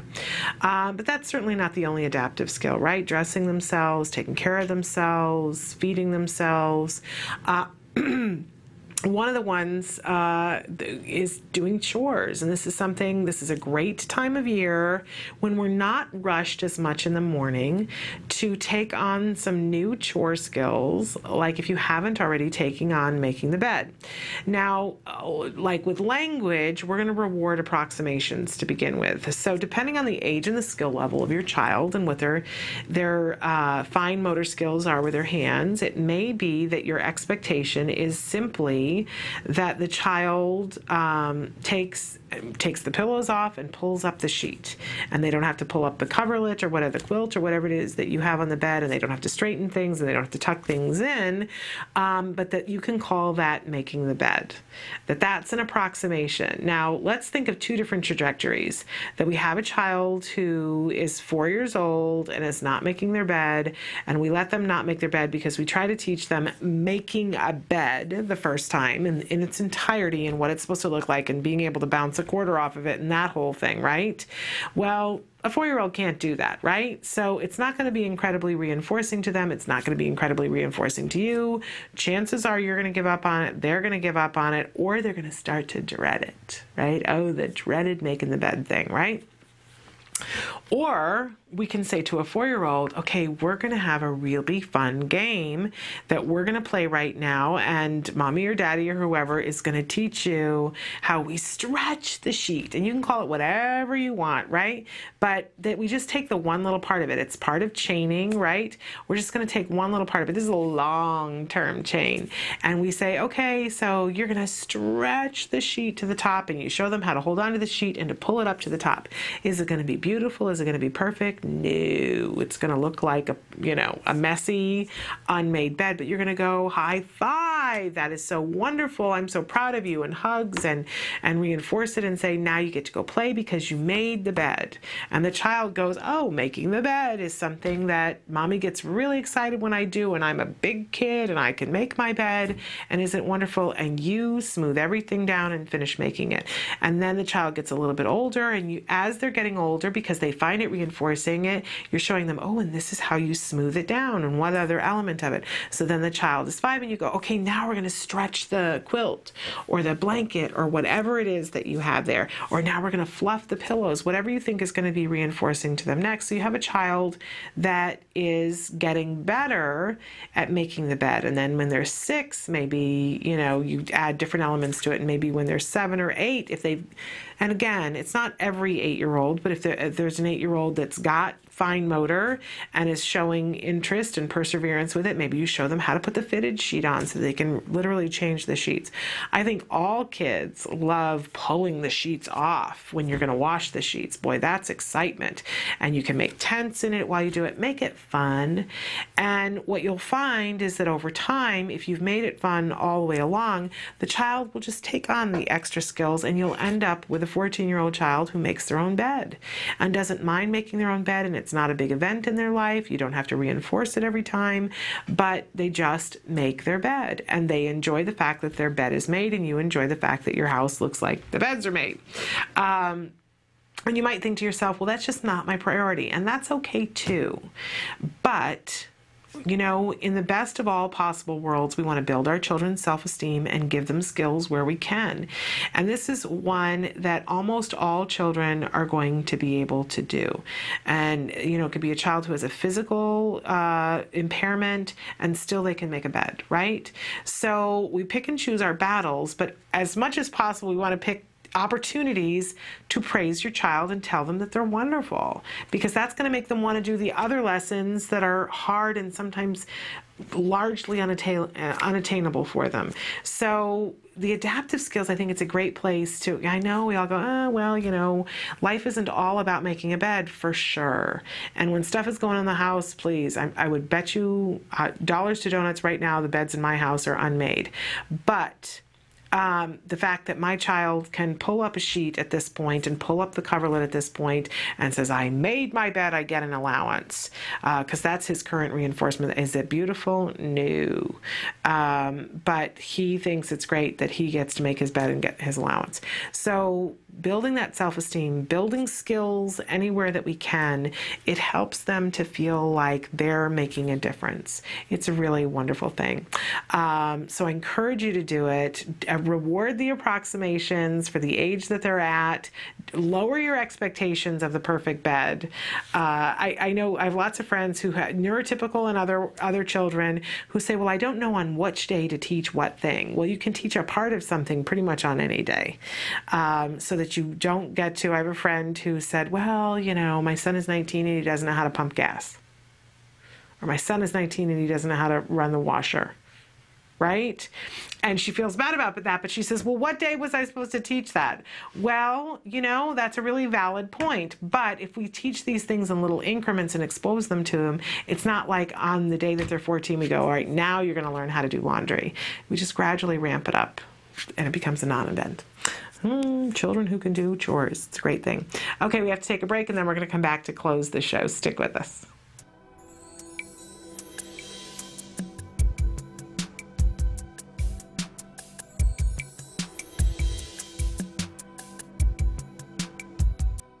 Hi, I'm here today with Cecilia Knight, who is the Director of Training for the Center for Autism and Related Disorders. And she's going to talk to us about something that I'm not entirely clear on, tacting.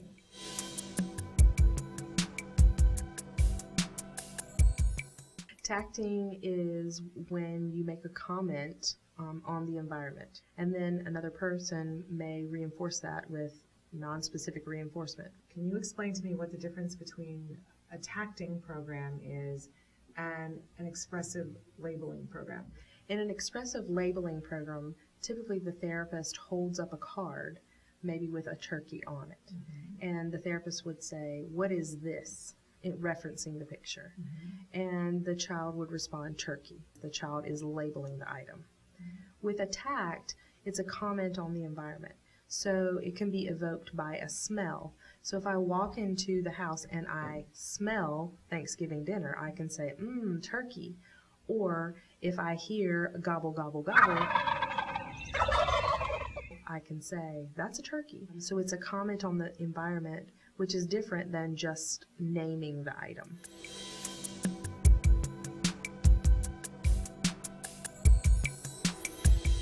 How do you get a child to comment on the environment? That's got to be hard. It is.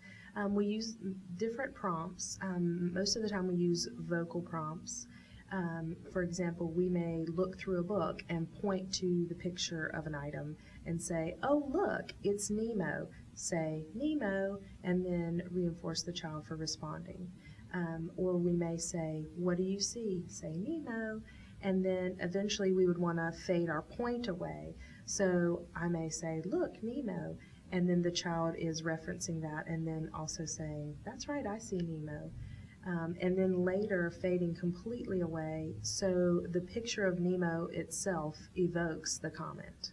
If we're working on something auditory, maybe we have a cow on the table and we play the environmental sound in front of them, maybe give them a vocal prompt to say, it's a cow, and the child may say, it's a cow. And then we might fade the visual of the cow and they just hear the sound. And we prompt them by saying, say, it's a cow, or I hear a cow, and then eventually fade until the sound itself evokes the comment. The goal is to get towards spontaneous tacting, where the child can walk around and comment on the novel things in the environment that he hears or sees. And so that's a great way to sort of bridge to that point. Tacting is really important to get to higher level lessons of interverbal behavior. Commenting on things that are private events, or commenting on things that I can't see that you're feeling, like your stomach hurts. But it's important to have those tacts in place so you can get to those later programs. Welcome back to Autism Live. We're here towards the end of the program today, and one of the things we've been talking about today is maintaining progress. How important it is, but I think even more than that. Let's maintain the progress by giving our children opportunities to do the things that they've been doing and doing well over and over and over again, and rewarding them for that. That's one of the best ways that we maintain progress. But I think even more than maintaining progress, at the very least we want to maintain progress, but if we can, let's shoot for being a place that's further down the road. Let's make progress. So let's maintain progress and let's make more progress, right? So one of the things that I'm going to be doing today, because it's like our third official day of summer break, and I can't believe I haven't done it before, but you know, now's a good time. Better than next week, I'm going to sit down with a calendar that shows me a real, because I'm a visual person, but sit down with a calendar and look at the fact that we have this amount of time, this amount of time, this this amount of time, and schedule in all the things that I know to be absolutes, that I know, that this person's coming to visit on this day, that we have this event on this time, that all the absolutes are there. And then I've been thinking about this over the last couple of weeks about what kinds of things that I want to see progress on. And so I'm going to make time in the schedule, in chunks of time, to work on different things. We've been doing this every summer, since I can remember, with my son, saying, okay, so, and I tell him, and I sit down and do it with him too, and say, okay, so I have a list of things that I want to accomplish during the summer, things that I want to work on, and he adds to it too. And then we put those things together, and I put them on the schedule to see, okay, this is what our summer is going to look like. Like I said, I'm visual, he's conceptual, so he likes to be able to look and go, okay, here's what we're going to do. And I set up guidelines for the days. There are a couple of camps that my son will go to that are 1 week camps. We don't do the big long camp thing. And, that's our individual choice. You can do what's right for you and your family and your budget and your schedule and so on and so forth. But we do a couple of 1 week camps. And so those will be on there, and he gets a say in picking those and the topics that he really wants to do. And those always end at noon, so that we always have afternoons together. And I know one of the things on our list to do is to go to the Getty Museum. That's on both of our lists this summer, that's something that we really want to do. It's free, and we've never had the opportunity to do it, and I think we're both going to love that. But there'll be some other things too that we're going to schedule in, and some of them will be like one-time events. Some of them will be, events that we do every day over a period of time, and some of them, will just be day in, day out. This is a rule, and one of the rules that we institute in the summer that we have some flexibility about is that there are no video games until afternoon, and that there are a couple of activities that have to happen so that if he doesn't get to them and doesn't finish things until 3 o'clock, there's no video games until those things are done. But they absolutely can't happen before noon. And I have to have that goal for myself as a mother, that rule, because I am too flexible and he finds it so rewarding. And I will sometimes relent in very special circumstances. But otherwise, we get into this rut where the morning is gone and my child is only interested in video games. So we try to postpone it until the end of the day so that it's something that's worked for and received. That's one of our little things. And as I said before, I set myself some goals in different areas, and we use skills at home to help us to do that. And I really encourage all of you to use skills. I've mentioned before that they have a special right now that if you buy 1 month, they're going to give you the rest of the summer for free. So for less than $80, you're going to have the entire summer with these lessons that help you to target the things that you want to target. One of the biggies that we're working on this summer is for my child to be able to ride his bike without his training wheels, which I'm very excited about. Another thing that we're academically going to be working on, every day we're going to be doing writing, and we're going to be doing keyboarding, because he's going into using a personal computer every single day in 4th grade. So we're going to have a contest, because I am a slow typist. So he's going to be taking an online, very reinforcement-oriented typing thing, as well as my husband and I are also going to take it with him, and we're going to have a chart to chart progress about who's winning, with weekly prizes for who's winning the typing, which should be good. And also him working on creating a story, and me helping him to type it in the beginning of the summer, and him typing it himself, and proofreading on a computer, all of those wonderful things. But then this is also the summer of the states and the capitals, because we haven't had an opportunity to do that. Last summer it was the summer of the multiplication tables, but I've already said, that by the time the summer is over, he's going to know every single state and every single capital and have an idea of what's different and unique about that state, because I am geographically challenged, but I've lived in lots of different places so that I have understanding, but otherwise I wouldn't. And help me with Europe, and it changes. I'm clueless. I'm geographically challenged, and that's a terrible way to go through life, not to know where these places are on the map. And I don't want my child to do that. So those are some of the things that we're working on. And then we have some social things that we're working on that I'll keep more under my hat because they're individual to him. But setting it up and saying, okay, here are our goals for the summer, and this is how we're going to work on this is the part of the day that we're going to work on it, and having a plan.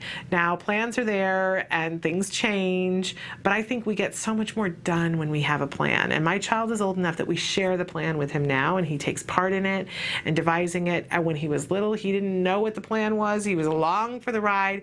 But the key to all of it, whether we're telling them and letting them participate in it or not, is to make it fun. So I know I've got to make those learning the states and learning the capitals as fun as possible. That's part of my challenge, and making the typing thing as fun as possible. My child is like me. He is competitive. So if he thinks that he's got to beat daddy in the typing game, I'm not going to have a problem there. That's going to be really fun. But I will set up rewards each week for the person who's winning. And I've already told him yesterday that when he is able to ride his bike on his own without the training wheels, there will be a huge reward. Because we've been trying to kick that can for a couple of summers, and we're getting it done this year. So I encourage you, though, to get your plan together. And if you're visual like me, get out the calendar and take a look at it, because when you see it, you go, oh my gosh, I just don't really have that much time. But if you plan it, you're going to be amazed at where you end up. And again, I encourage you to get skills. You can go to skillsglobal.com and sign up for a month, and they'll give you those other 2 months for free. You gotta love that. Okay, as this show ends, the conversation always continues. So many ways to get in touch with us. We encourage you to. We love to hear from you, love to know what you're liking, what you don't like, what's useful to you, what isn't useful to you. Emily's showing you all the different ways that you can get in contact with us. We will get back to you as soon as we can with a written response, and we will feature your question on an upcoming show. I want to remind you that there are so many different ways to watch the show. You can be watching us on Blip TV, you can be watching us on YouTube, on iTunes, on Ustream. If there is a way that you do not see there listed that you would like to be watching us on, please would you do me a favor and let us know. Also want to remind you that I've been asking you guys, and you guys, you're starting to take advantage of it, but let me know what is preventing you from getting a full ABA program going in your home with your child. Is it access to services? Is it access to funding? Is it fear that it's going to take up too much of your time? Is it fear that it's going to take too much of your neurotypical sibling of your child's time? What's stopping you? Because let's work on that. Let's take that and let me put my experts to work on that. Let me know where you are in the world. If you're in the United States, what state you're in, because it does matter state to state. So it's a challenge. Write me. Let's see if we can crack this together. You don't have to do it by yourself. None of us has to do this by ourselves. We can hang in this all together. Okay, tomorrow we're having Sienna Greener-Wooten with us. She's awesome. She's going to be in the studio talking to us about how we start an ABA program and what our expectations are. So we'll see you tomorrow at 9 a.m. Until then, please give your kiddos a